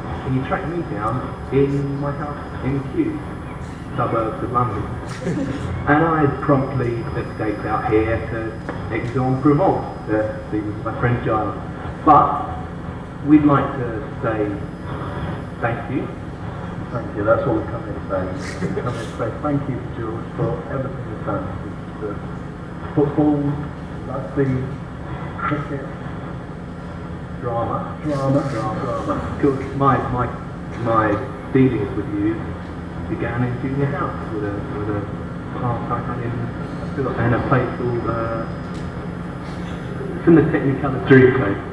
I had one life, but you helped me. As you helped me as my part Brewbrigger, as at Brewbrigger. So we're here now, do big part. Sorry. But we'd also like to thank you for what you did for us. Not about heroes. Global review. Guys and girls. English. I ended up at university, in fact. Thank you. Giles is French. But that's not a slur on you, George. It's not an intentional slur on you. I'm sure if I'd done English or if George was spoken French, he would have been there. You've been there. And always there. George. I still have my t-shirt from Global Review. One small reminder of you. And I've still got the video to prove that you let us wear our grey cardigans and let our hair do whatever we want to do. Snappy. This is snappy. Right, okay, we're going to catch the first post. I hope you have a great time. Good evening, and wonderful new life in your new career with Mr. Law.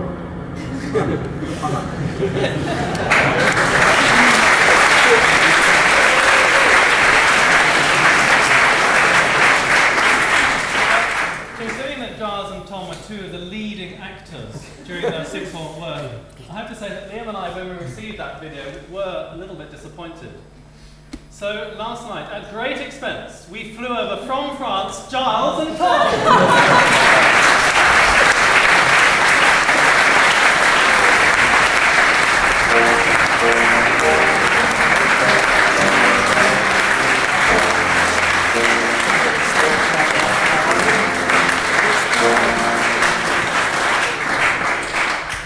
Well, personally, I would just like to say thank you.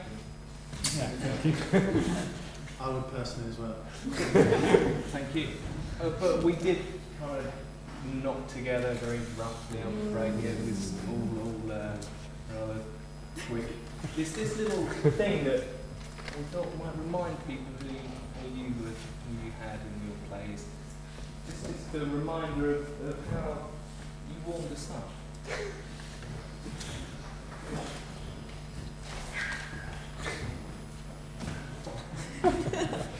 Okay, lads, find some space, lie down, around the back, you can't see this, and relax. Just relax. Try and ignore the fact that in a few minutes all your friends are going to be looking at you and wondering why you're not being as cool as usual. Just relax. Don't worry about my knuckles, the fact that they've got white gripping this. Just relax. Just forget about all the crass, pointless, infantile errors of last night's performance. Just relax. Relax. Sorry. Right. Before I start, a couple of quick messages. First, some of the monks are coming tonight, so the sillier jokes will be laughed at. I'll try and spread the monks out a little bit so that we can egg the audience on, you know. But also, Mr. Law's coming. Please make sure that you get those Shakespeare quotes right. For your own sakes. Right. Relax. Let all your muscles go limp. Breathe slowly. In through your nose and out through your mouth. Now, slower. Through your nose. Now, through your mouth. Just let your knees relax. Your feet are sinking into the floor. Your legs, your arms, your body, your shoulders, your chest, your head, your hands. Your hands? Yes, thank you for that. Just relax. God! Football injury. Masters versus boys game last Saturday. George was playing up front alongside Mr. Coburn. Kick-off. Mr. Coburn kicks off and George takes his legs clean away from him. I think he landed on his leg or something. Okay. Start to tense. Tense your fist. Same game. Mr. Coburn was clear through, the goalkeeper stranded, and when from nowhere comes this short, squat, brown-haired streak from the right wing. I don't think Mr. Coburn knew what hit him. But anyway, George twisted his ankle later when celebrating what he termed a remarkable individual goal. Now, tense your legs, your thighs, across your back and your chest, along your arms, and into your hands. Pulled someone's shirt too hard. Mr. Coburn's on. Then your neck, and up your back, and your skull, and top, and clench your teeth. Best bit of the game. Mr. Coburn had just scored a sweet goal, nice little volley, top right-hand corner, when George said it was offside. A little bit odd, so he runs into the back of the net to get the ball, yelling abuse at the referee, who's some 14-year-old who had roped in for the game.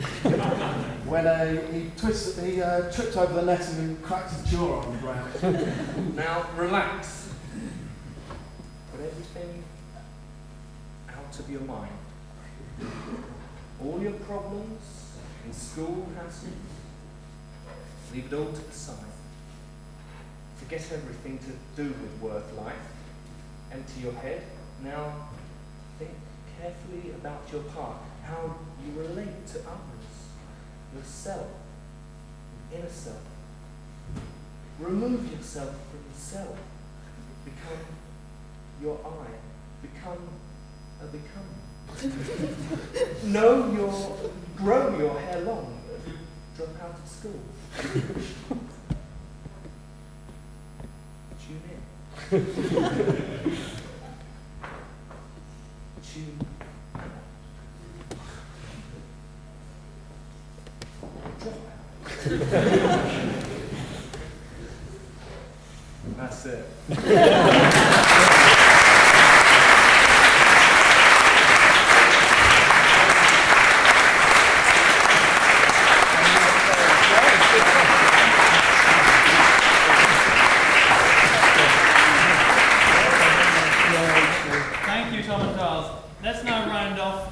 Recollections of Global Review by seeing a short clip of one of the funnier scenes where there was a send-up of the Western soap opera. Wow.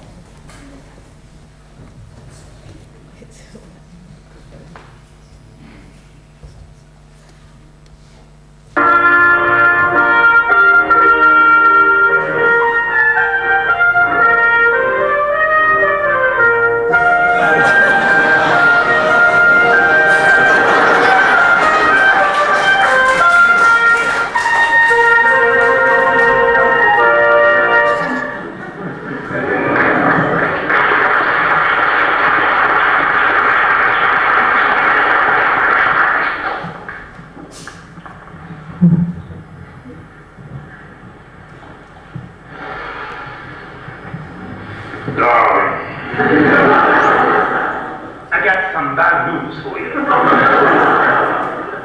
Standard won't sell the shares, which means there's nothing I can do without taxi opera. If I don't hear from Tokyo, Japan by midnight, there's no way Mary Bell's gonna be able to keep the baby. What about Mark and Herman? Don't you care about them at all? If they got out of Clytemnestra's will, there's every chance that Natalia is going to commit suicide again. Cliffy, how nice of you to call.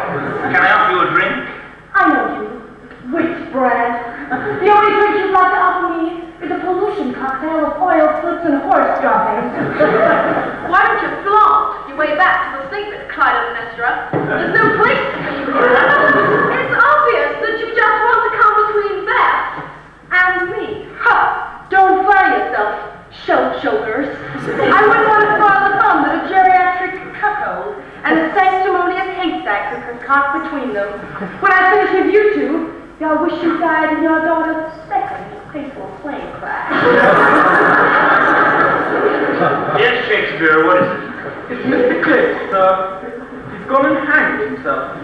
Well, I guess that's what you'd call a real cliffhanger.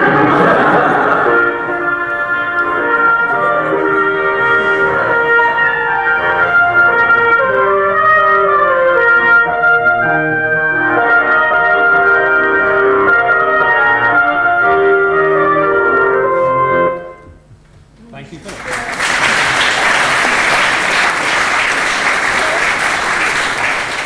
After the intensity of verbal review, in 1987, George again joined forces with David Noyes, and in the auditorium, or the Old Victorian, as Susanna used to call it, put on a dazzling version of Guys and Dolls. And those of us who saw the show will remember it for its brilliant razzmatazz and for the sight of Giles Coghlan hobbling around on stage on a sprained ankle, which actually added to his menacing gangster image. From the cast of Guys and Dolls, I'm delighted to welcome a special celebrity to perform a number from the show. Ladies and gentlemen, please welcome Robert Tye.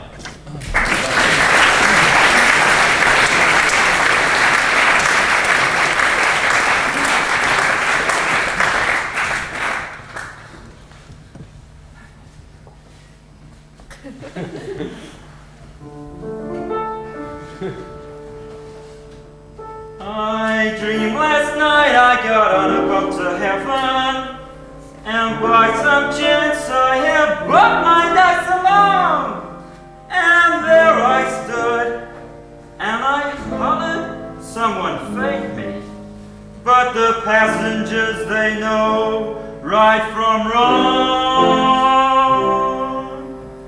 for the people all said sit down, you're rocking a boat. Said, sit down, you're rocking a boat. And the devil will drag you under by the shovel lapel of your checkered coat. Sit down, sit down, sit down, sit down, sit down, you're rocking the boat.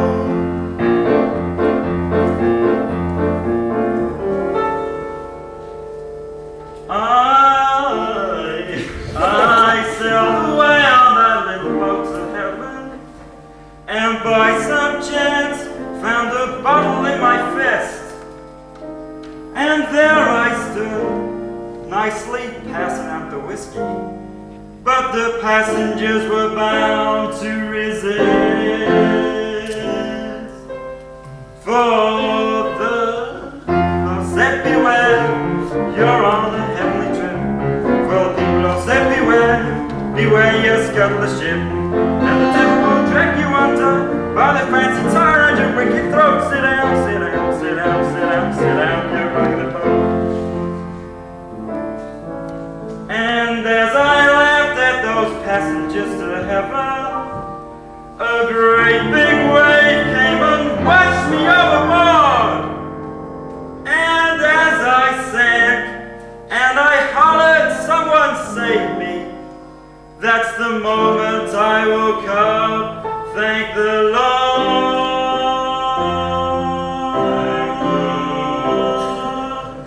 And I said to myself, sit down, you're rocking the boat. And I said to myself, sit down, you're rocking the boat. And the devil will drag you under with a soul so heavy you'd never float. Sit down, sit down, sit down, sit down, sit down, you're rocking the boat. Sit down, you're rocking. Sit down, sit down, sit down. Sit down, sit down, sit down. Sit down.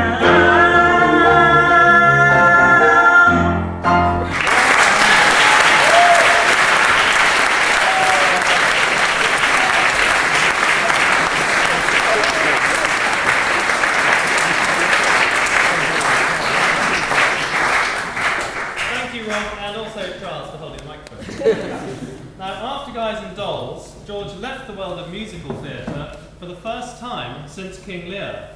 But this didn't stop him from putting on a play in 1988 which contained a total of 28 minutes of music on CD. The play was, of course, Amadeus, and those of us who saw it here in the Assembly Room will remember it not only for the performances of Mel Carson, Maria Noakes, Philip Robinson, of course, at his finest, dominating centre stage for hours on end, but also for the glorious sound of Mozart's music, which, once again, thanks to Liam's technical wizardry, absolutely filled this room and transported us all to another dimension. But one particularly memorable aspect of this production was the gorgeous costumes, and indeed George's relationship with his costumiers, Harveys of Home, is probably unparalleled in the entire history of dramatic art. So, as a very special surprise, George, it gives me great pleasure to announce the Harveys are both with us here this evening. Ladies and gentlemen, please welcome Ralph and Audrey Harvey.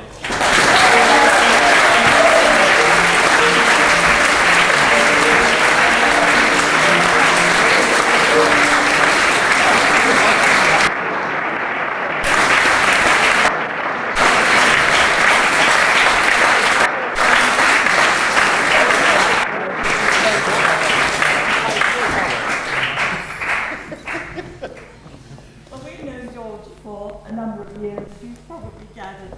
I must admit I've learned quite a lot about him tonight. George, Wayne would love to have been here. Wayne is our son who now runs the business with me as Ralph has gone into the world of films and that sort of thing. And he sends his regards, wishes you all the best for the future, and is very sorry that he couldn't make it tonight. Ralph would have a word to say. He did 11 years in law and came to the theatre. You're going the other way around. I remember many, many years ago, it must be in the mid-70s, that we received a call from George and said, I want to kill somebody. And I want to do it with a blade. And I said, just a moment, who is that? Is this George Daly of Worth Abbey? And I said, you are through to Harveys of Home, the theatrical costumiers. This is not Hitmen of Home. And he said no, and then he mentioned an unmentionable play whose name we never ever mentioned. And he explained the central characters and how apparently all the boys from Worth Abbey had two left hands when it came to the swords. And I remember coming over here, supposed to be 25 years ago, and bringing swords over, and eventually the play was eventually done. The strange thing is with Amadeus later, which you did here, I was actually in Czechoslovakia in Beredov Studios and saw Amadeus made, and I very much wanted to see the production here. And I was actually in Czechoslovakia again when you actually did it here. And so regretfully, each time I missed it. Certainly on that, or you commented on the costumes, many of those had been worn by many illustrious people before you, including, if I remember, the very famous old actor Michel Orr from the very early 20s. The costumes were in perfect preservation still. And even if, was it not from James Mason and Wilfred Hyde White. So you certainly had some illustrious forebears with those. But it's a long, long time since we have met since those days there. My son now runs the theatre, and I run now the film side. George, I left the law to come to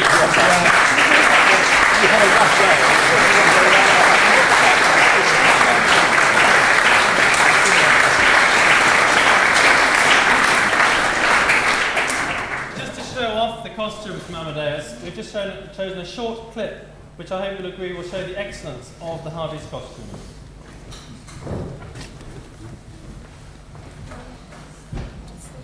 performance of the abduction from Siraj, the creature's expression of manly love.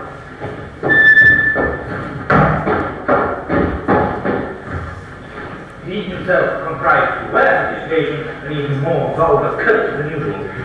As for the music, it suited the coat perfectly. For my dear little Katerina, he's written quite simply the showiest aria I've ever heard.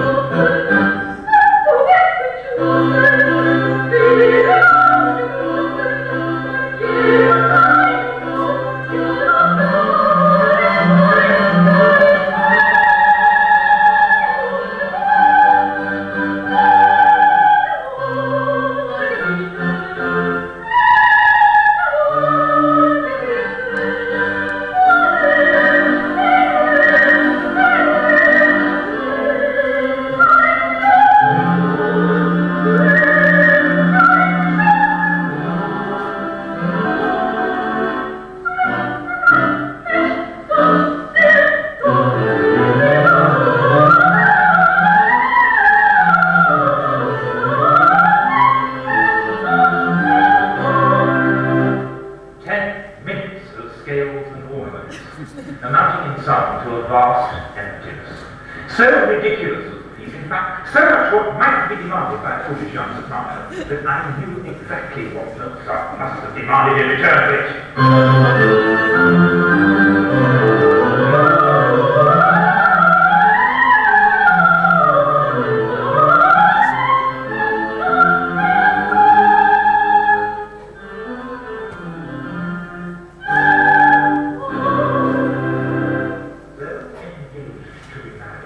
He had her! I knew that beyond any doubt. The creature had come and gone.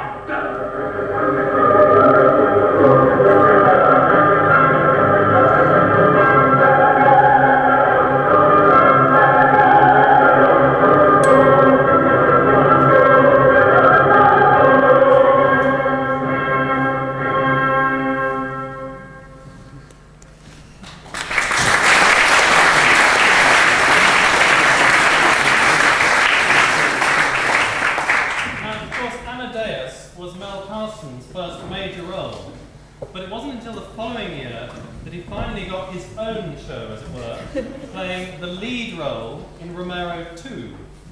George, can you tell us why was it that this was the only play you decided to put on for the second time? Yes, well, this was put on because it was 10 years after the anniversary of the assassination of the Archbishop Romero, and there was a great sort of focus on El Salvador. I don't know if you're going to mention it, but of course it had a quite horrendous, but in a way worthwhile outcome, in the sense that an absolutely unforgettable night for me was the Thursday night when I was called to the phone from CAFOD, a CAFOD representative, to tell me that 6 Jesuit priests had just been assassinated in El Salvador on the night before we did the performance. You probably remember it, anybody who was there, because various people from El Salvador sort of congregated at Worth to go through the sort of ritual of dramatising his death again. And we were lucky to have the Jesuit who was in charge of the university at which the assassinations had taken place. So, you know, it turned out to be, I think, fortuitous or miraculous that we chose to do it that year. It certainly seemed worthwhile in the end. Thank you, George. Yeah. Well, the remake of Romero was certainly a success. In fact, it was so successful that scenes were subsequently performed in the cathedrals of Guildford and Southwark.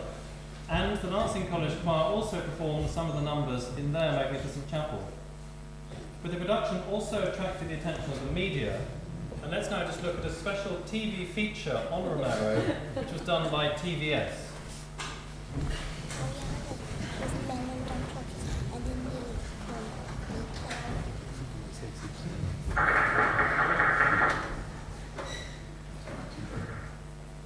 Before his death, Archbishop Romero had criticized the brutal government of El Salvador, and he'd written to the American president pleading with him not to send more aid to the military government.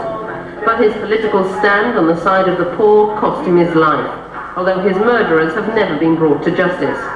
But this is hardly school play material, even if Worth School is a Catholic public school run by monks who have close links with South America. It's not party politics, it's not narrow-minded politics, it's the big problem with politics, which is how does the human race work together, build a good life for itself. And it dramatises the usual great political struggle between people seeking power for their own sakes and people trying to serve the poor, the disadvantaged. The musical is written and composed by 2 teachers at the school. Before obeying an order to kill given by a man, you should remember the law of God, which says thou shalt not kill. When I've spoken to people and said we're doing a play called Romero, they say, yes, I know. Not many people know about Romero because it's 10 years ago. But the situation is out there. Romero is like their cult hero. They're the religious figure they look up to, and they learn Romero's words like we learn our times table. And he is, gospel, so he is their figure of faith. I'd heard very little about what had been going on there, and just the fact that I'm doing it, and I'm actually, I just, every time I see El Salvador on the papers, I pay attention. It's in so much more often than I would ever thought, I ever would have thought of. He's an Oscar in priest disguise. The pupils of Worth School hope everyone who sees it will understand a little more about the struggle in Latin America. Proceeds from the performances will help refugees in El Salvador. He says, we'll make a man a traitor. Merrill Harris, Coast to Coast, Turners Hill, near Crawley.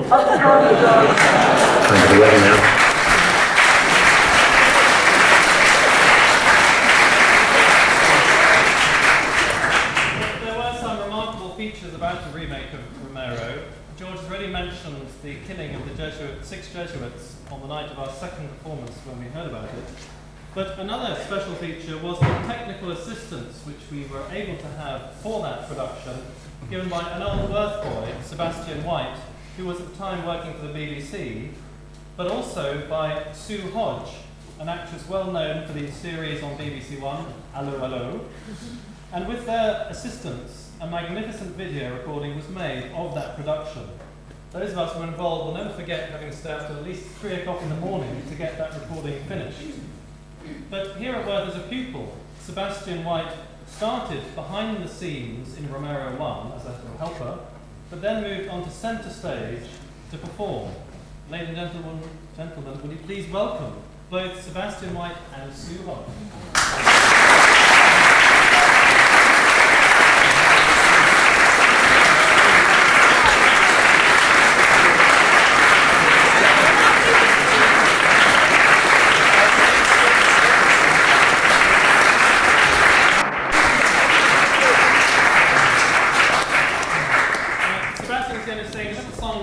For us, which he sang in the play, called The Good Life.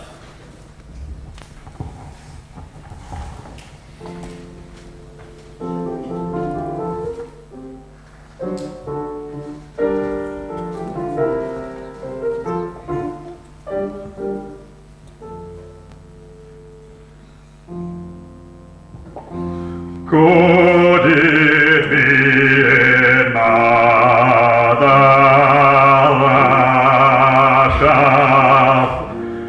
land of equality?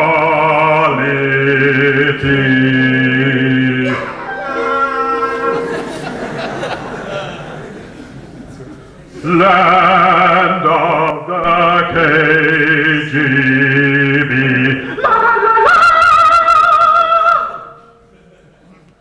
If you've no family and there is no one near you, become a resident and let no one will hear you. The boys in the Kremlin will then have need to fear you. The KGB will leave you free to dig salt in Siberia.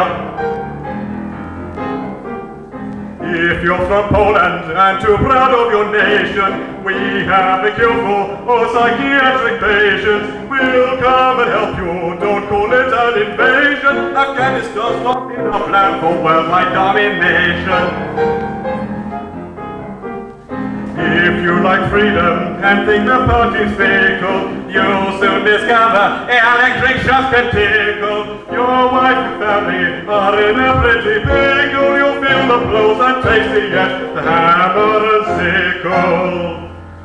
Could it be Mother Russia?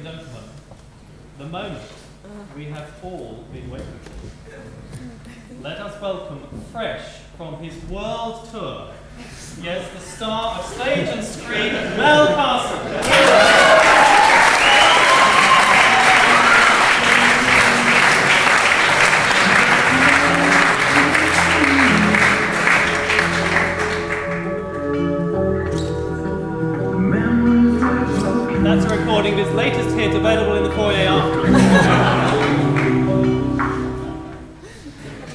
Just to land him in it, actually, I think it's about time. I was actually quite ill before doing the marathon. And the day when I got out of hospital and I came back to work, Nick, this isn't in the script, took me down to the Cowdrowns for a peppered steak and chips and a couple of pints. And it was a bit dodgy whether I was going to do it because I was sitting in the surgery with like the doctor, Mr. Owens, Father Steve and everybody, and they were like, are you going to do it, are you not? And he actually said to me while we were in the pub, he said, by the way, Mum, if you don't do it, you know who my understudy, who your understudy is. And I said, no, who? And he said, me. And I said, well, I'm definitely doing it.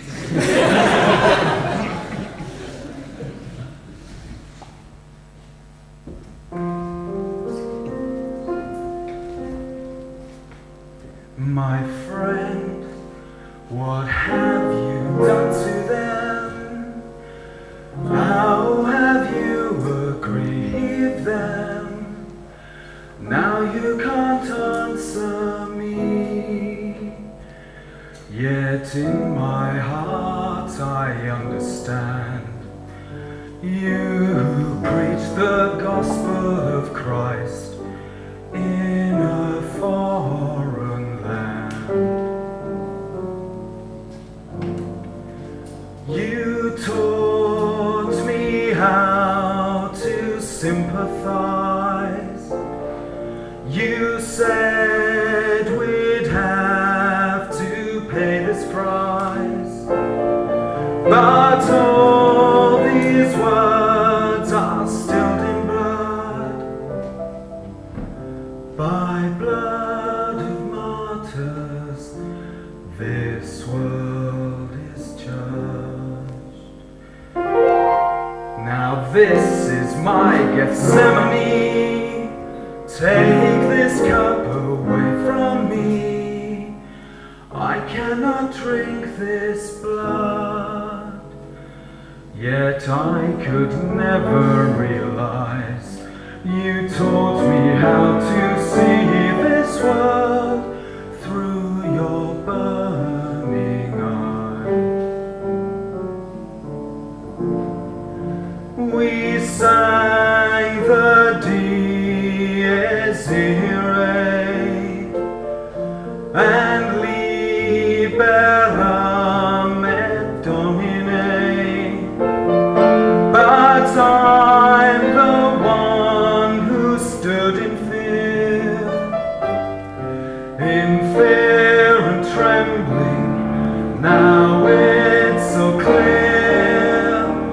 Let now the voice of the voiceless be heard, the poor who are crying to heaven and you.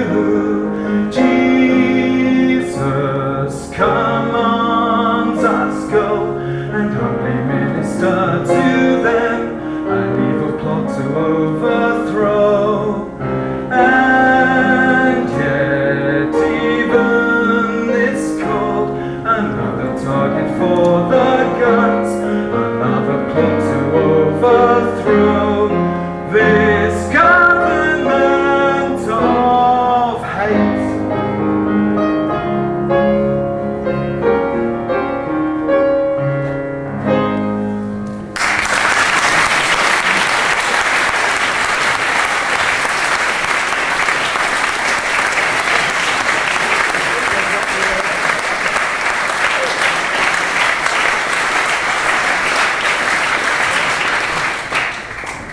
Choreography for Romero 2 was helped enormously by the presence of one Dot Kenny, and we're delighted to welcome her here this evening to perform her Magnificat dance from the play.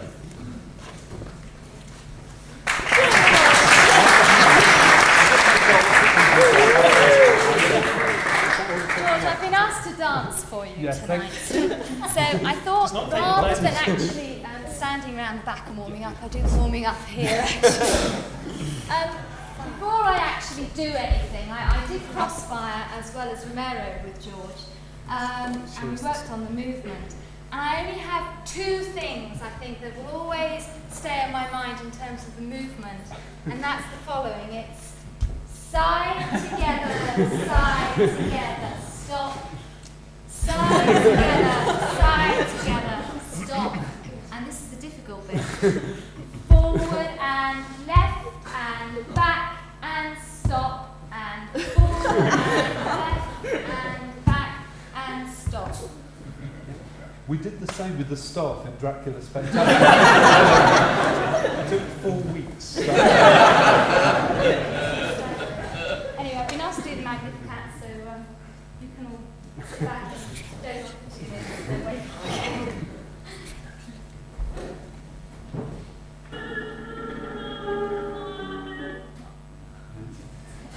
Or maybe I'll just go and sit down.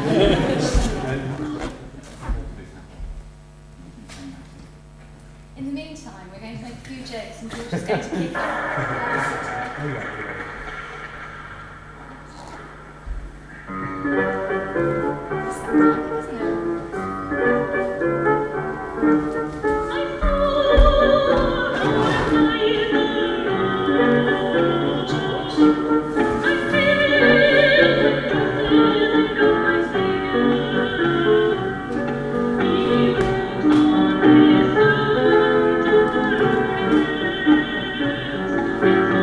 Thank you.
1990 and George's last Shakespeare.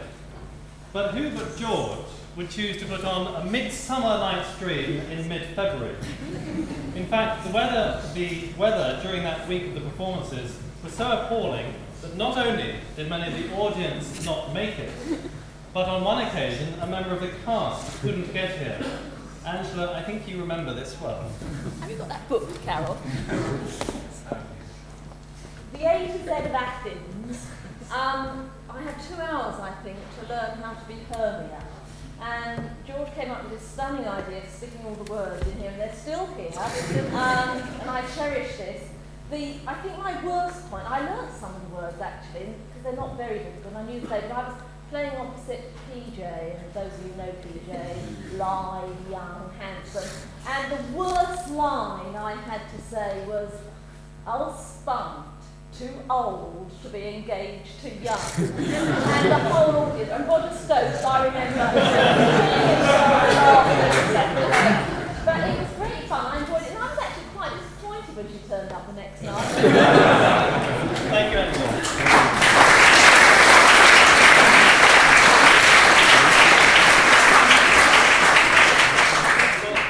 People here will remember George's dream was, of course, extremely psychedelic, possibly in memory of his misspent youth, involving magic mushrooms, punks, mods, rockers, motorbikes, leathers, whips, loofahs, and boys with fairies. Now, I'm not going to ask any boy who was a fairy to come up here this evening, but I would like to invite one fairy, and that's Amanda Sara, to come and join us.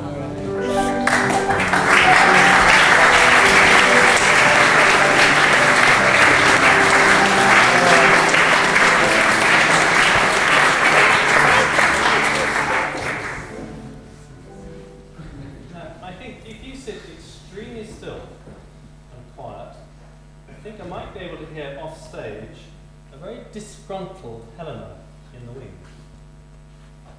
Oh, I am out of breath in this fond chase. The more my prayer, the lesser is my grace. Happy is Hermia where'er she lies, for she has blessed and attractive eyes. How came her eyes so bright? Not with salt tears, if so, mine are oftener washed than hers. Oh, no, I'm as ugly as a bear, for beasts that meet me run away for fear. Therefore, no marvel though Demetrius do fly my presence thus. And what wicked and dissembling glass of mine compared me to Hermia's fiery eye. Thank you, Emma.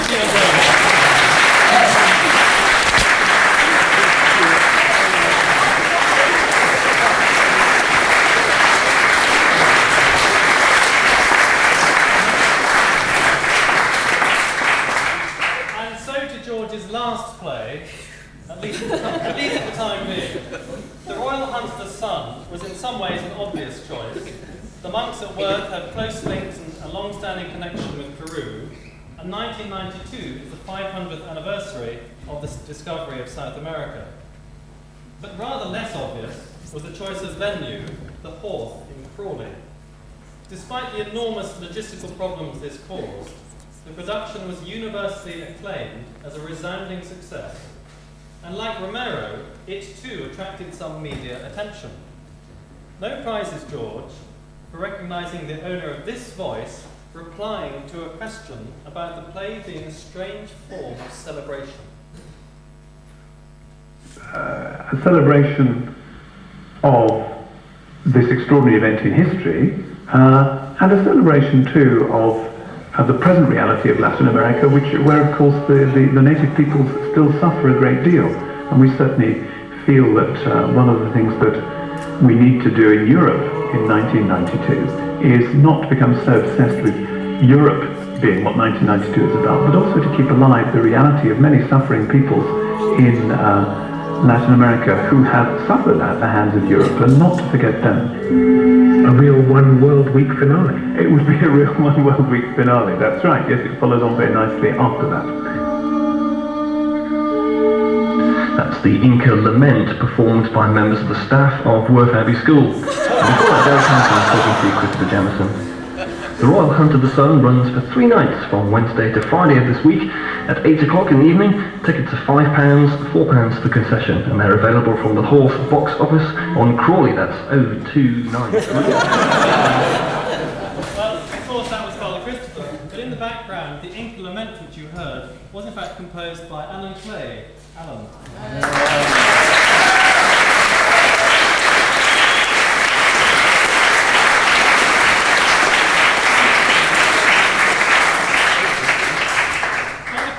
The production manager for this play, and he was also joined backstage by our newly arrived multi-talented Alex Farquhar as stage manager. Ladies and gentlemen, will you please welcome both Father Christopher and Alex Farquhar.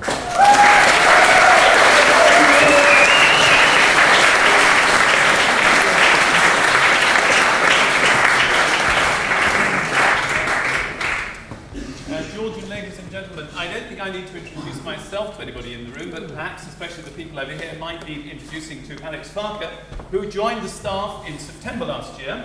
He came to Worth in search of challenge and entertainment, and he found George.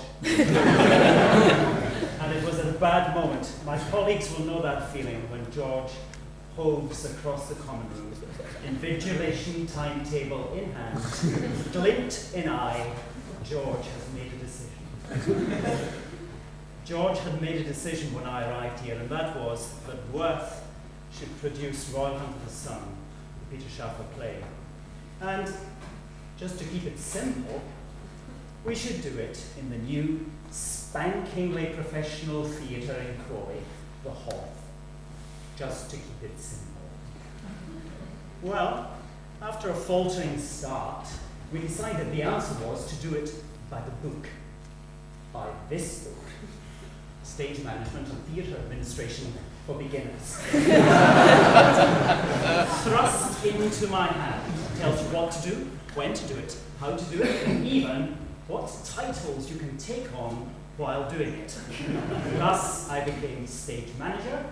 And I became the production manager. Just to keep it simple. Now, the rehearsals were, as we've seen, relaxing. For the cast, perhaps. For us, the problems grew and grew. I think until about 48 hours before our opening night, we caught. But at 48 hours, we were given the first opportunity to get into the theatre and build the set. And at that point, we met the ever-helpful Hoff technical staff. And this dialogue ensued. George to professional stagehand. Excuse me, I'd like the lower step higher and the higher step lower, if that doesn't sound too Irish. Stagehand, that's a very racist comment, sir.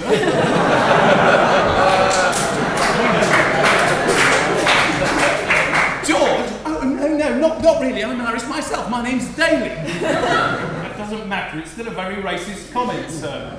George retired from the stage in confusion and left the future production arrangements to the professionals. The cast, of course, responded magnificently. And as always, all came right on the night.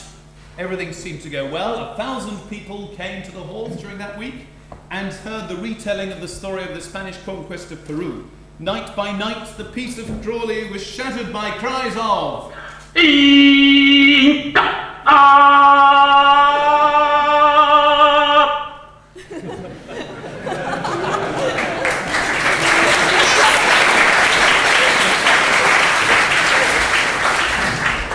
Now, by this stage of the evening, you will all be wondering where lie the origins of such prestigious dramatic talent. Where indeed are his dark early days of drama? The legend has it, of course, that George Daly produced no play before he came to Worth. However, with inside information, we, at enormous expense, have uncovered an earlier experience. We have found that very boy who was first of all to be directed by this George Daly. We are able to reveal to you now that that boy is one Peter Jamison.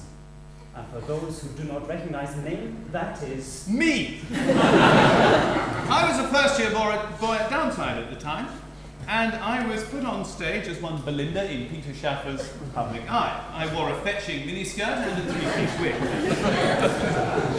I was ordered round the stage by a lot of bossy sixth formers, among whom was one N.G. Daly.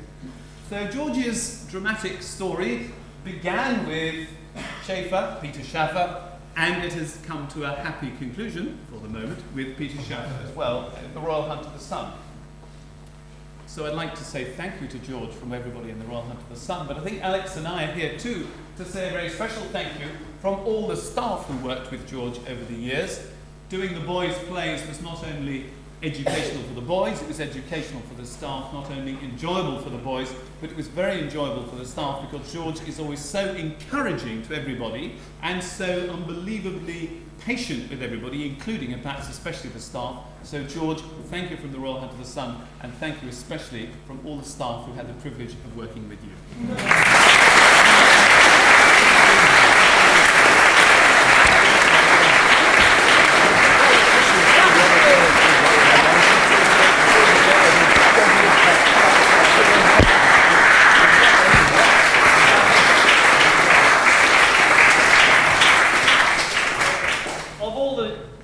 Previous cast members who tried to contact to arrive here tonight, finding anyone to come and to see us about what the Royal Hunt of the Sun was, of course, quite easy. So will you please welcome three of our present pupils who took the lead roles: Charles Kane, Tobias Proksch, and Tom Wayman.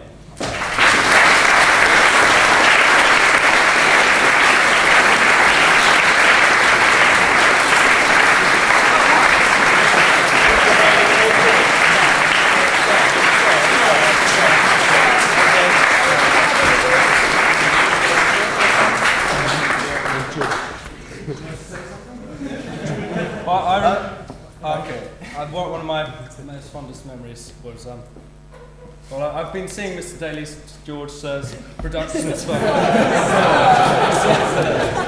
Sir's productions for a long time. My first memory was Oliver back in the 80s when I was about that high. And I do remember whoever it was going across there. And all the other ones. But for Royal Hunt of the Sun, I've always thought that your plays have been a bit like Rolf Harris's cartoons. You sort of, there's paint and everything flying everywhere. He's going all over the place and you can't quite see what the hell's going on until he finally stands back and says, oh yeah, that's quite good. And so, thank you very much.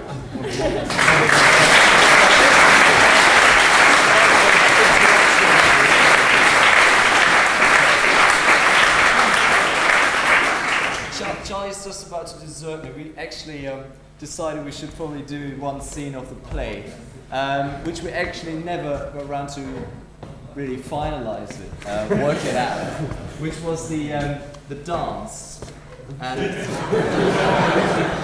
we had a slight problem because, I mean, none of us can dance really, except for a bit of, during a dance at school. And, yeah. You don't want to do it? Well, I do, but I don't really remember how it goes. I just remember I had a crazy jump at the beginning.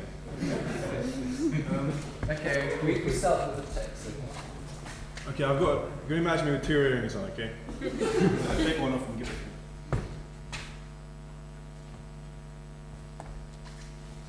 I thank you for it.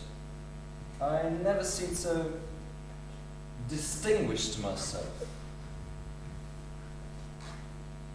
You are my noble now. You must do the dance of the idol, the dance of a noble.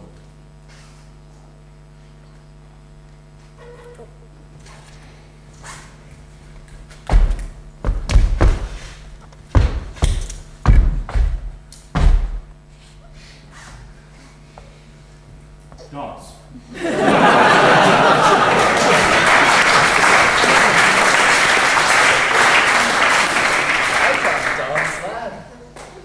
You are my noble now. Dance. I'm not built for dancing. You are my noble now. Dance.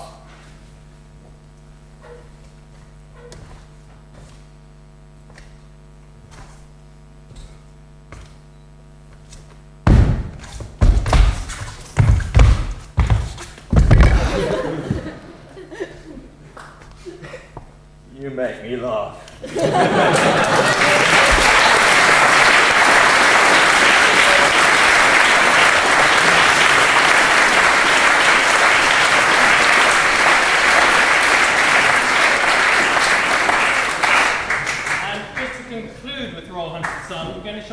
show you a very short extract from the hall.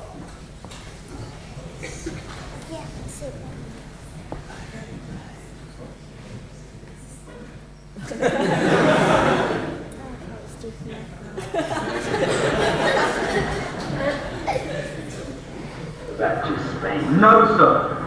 I'm coming with you. I can learn, sir. You will be taught. Not by me. By the forest.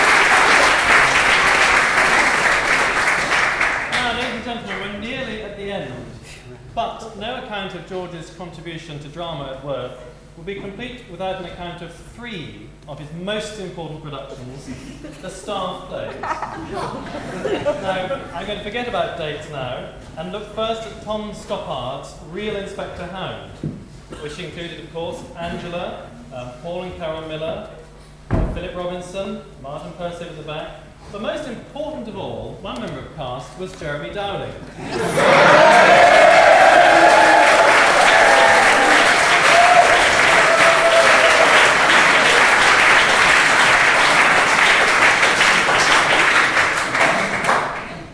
Uncannily realistic portrayal of the dead body was both the cradle and the grave of his acting career. But now, George, from the Real Inspector Hound, one final voice for you to recognise. Hello. Is anyone a bite? Little Paul.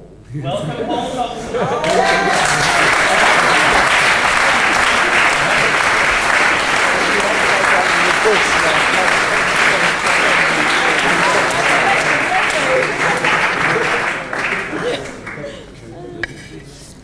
The 2 or 3 things that I remember most clearly about the Real Inspector Hound were, first of all, the opportunity to snog disgracefully with Angela in public, which made the rehearsals a weekly event that I look forward to with enormous anticipation.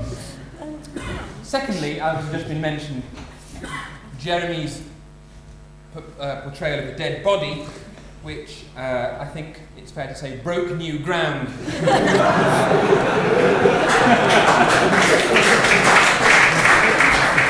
I think the critics all agree that he was the dead body of his generation.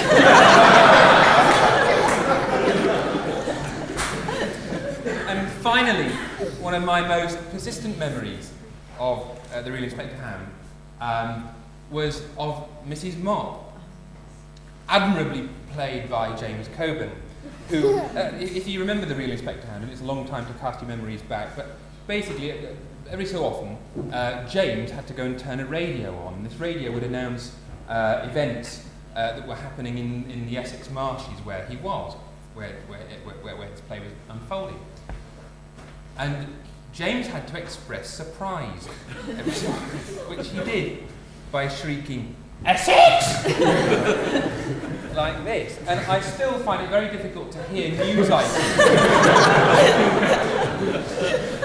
I still find it very difficult to hear news items, for example, a bank has been robbed in Basildon in Essex, or the Conservatives have taken Chelmsford in Essex, without thinking, "Essex!" to myself frequently, but it was a great production. Thank you very much.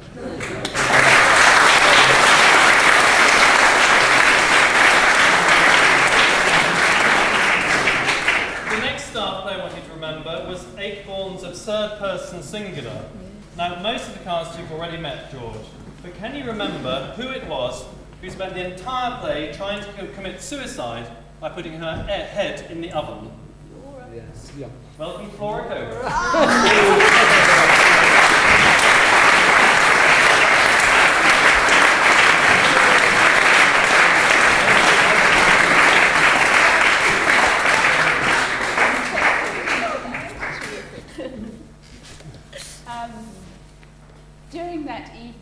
I think Paul Miller deserved the credit for the best acting, because during the time that I had to commit suicide, I had to do a lot of methods, and at one point I wrote him a note, because he was my husband in the play, of despair, saying I'm going to commit suicide.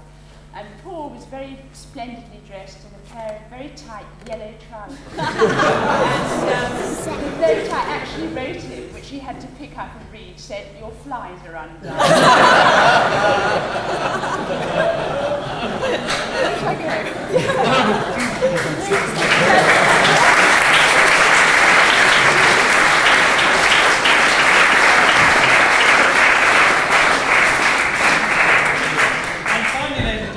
George's most spectacular production of all, the Dracula Spectacular.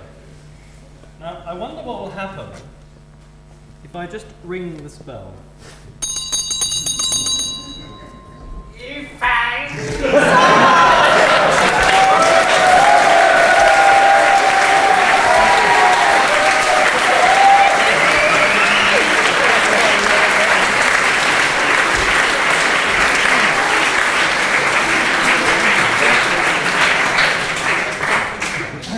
Ladies and gentlemen, thanks for the round of applause. That is the first time I've ever got that line right. When I joined Worth in 1980, I had neither acted nor actually designed a set. And by the time I left,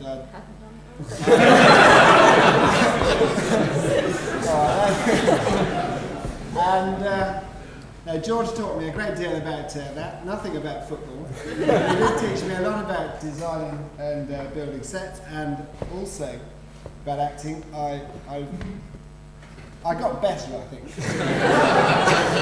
I'm not convinced, but I think I got better. The parts got bigger. Anyway, no, I'd like to make, because I'm locked, I feel a duty to say something a bit more serious about drama.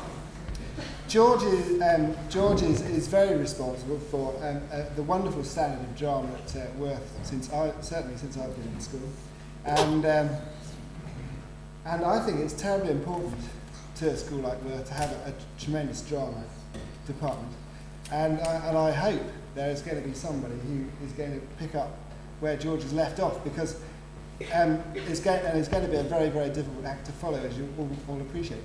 I haven't applied for the job, but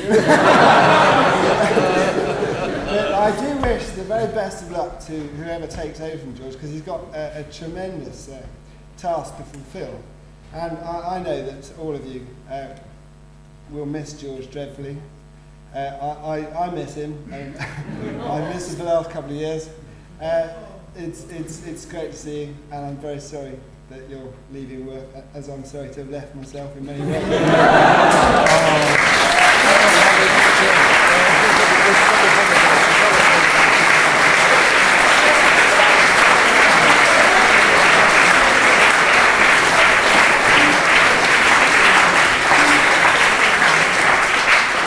Now, at this stage, I'd like to invite all the cast members of Dracula Spectacular who are sitting in the audience to come and give us a rendition of Carl Ophir.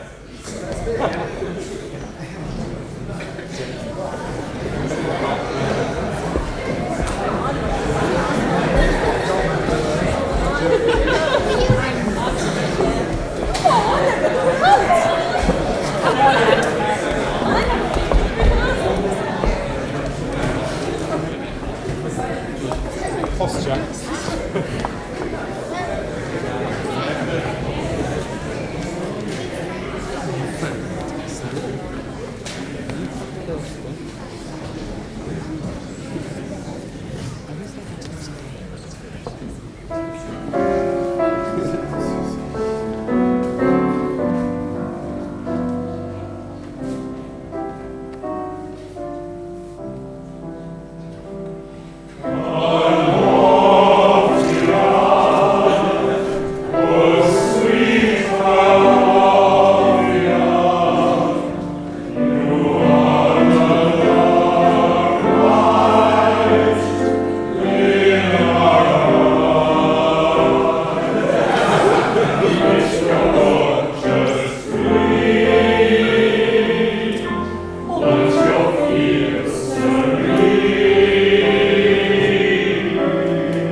a shady screen.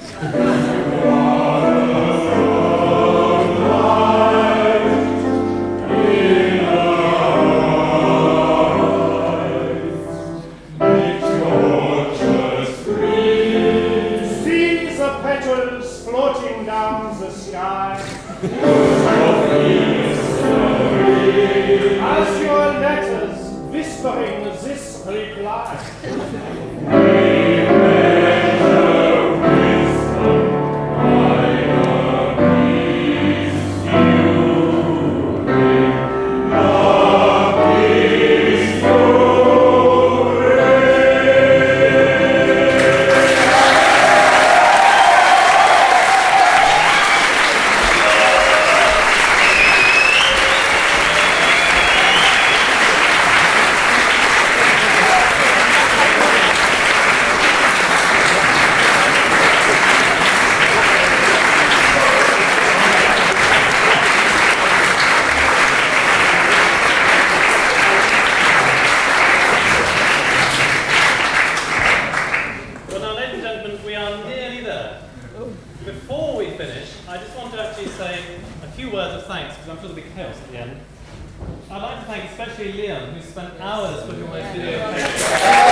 I will rise again in the people of El Salvador.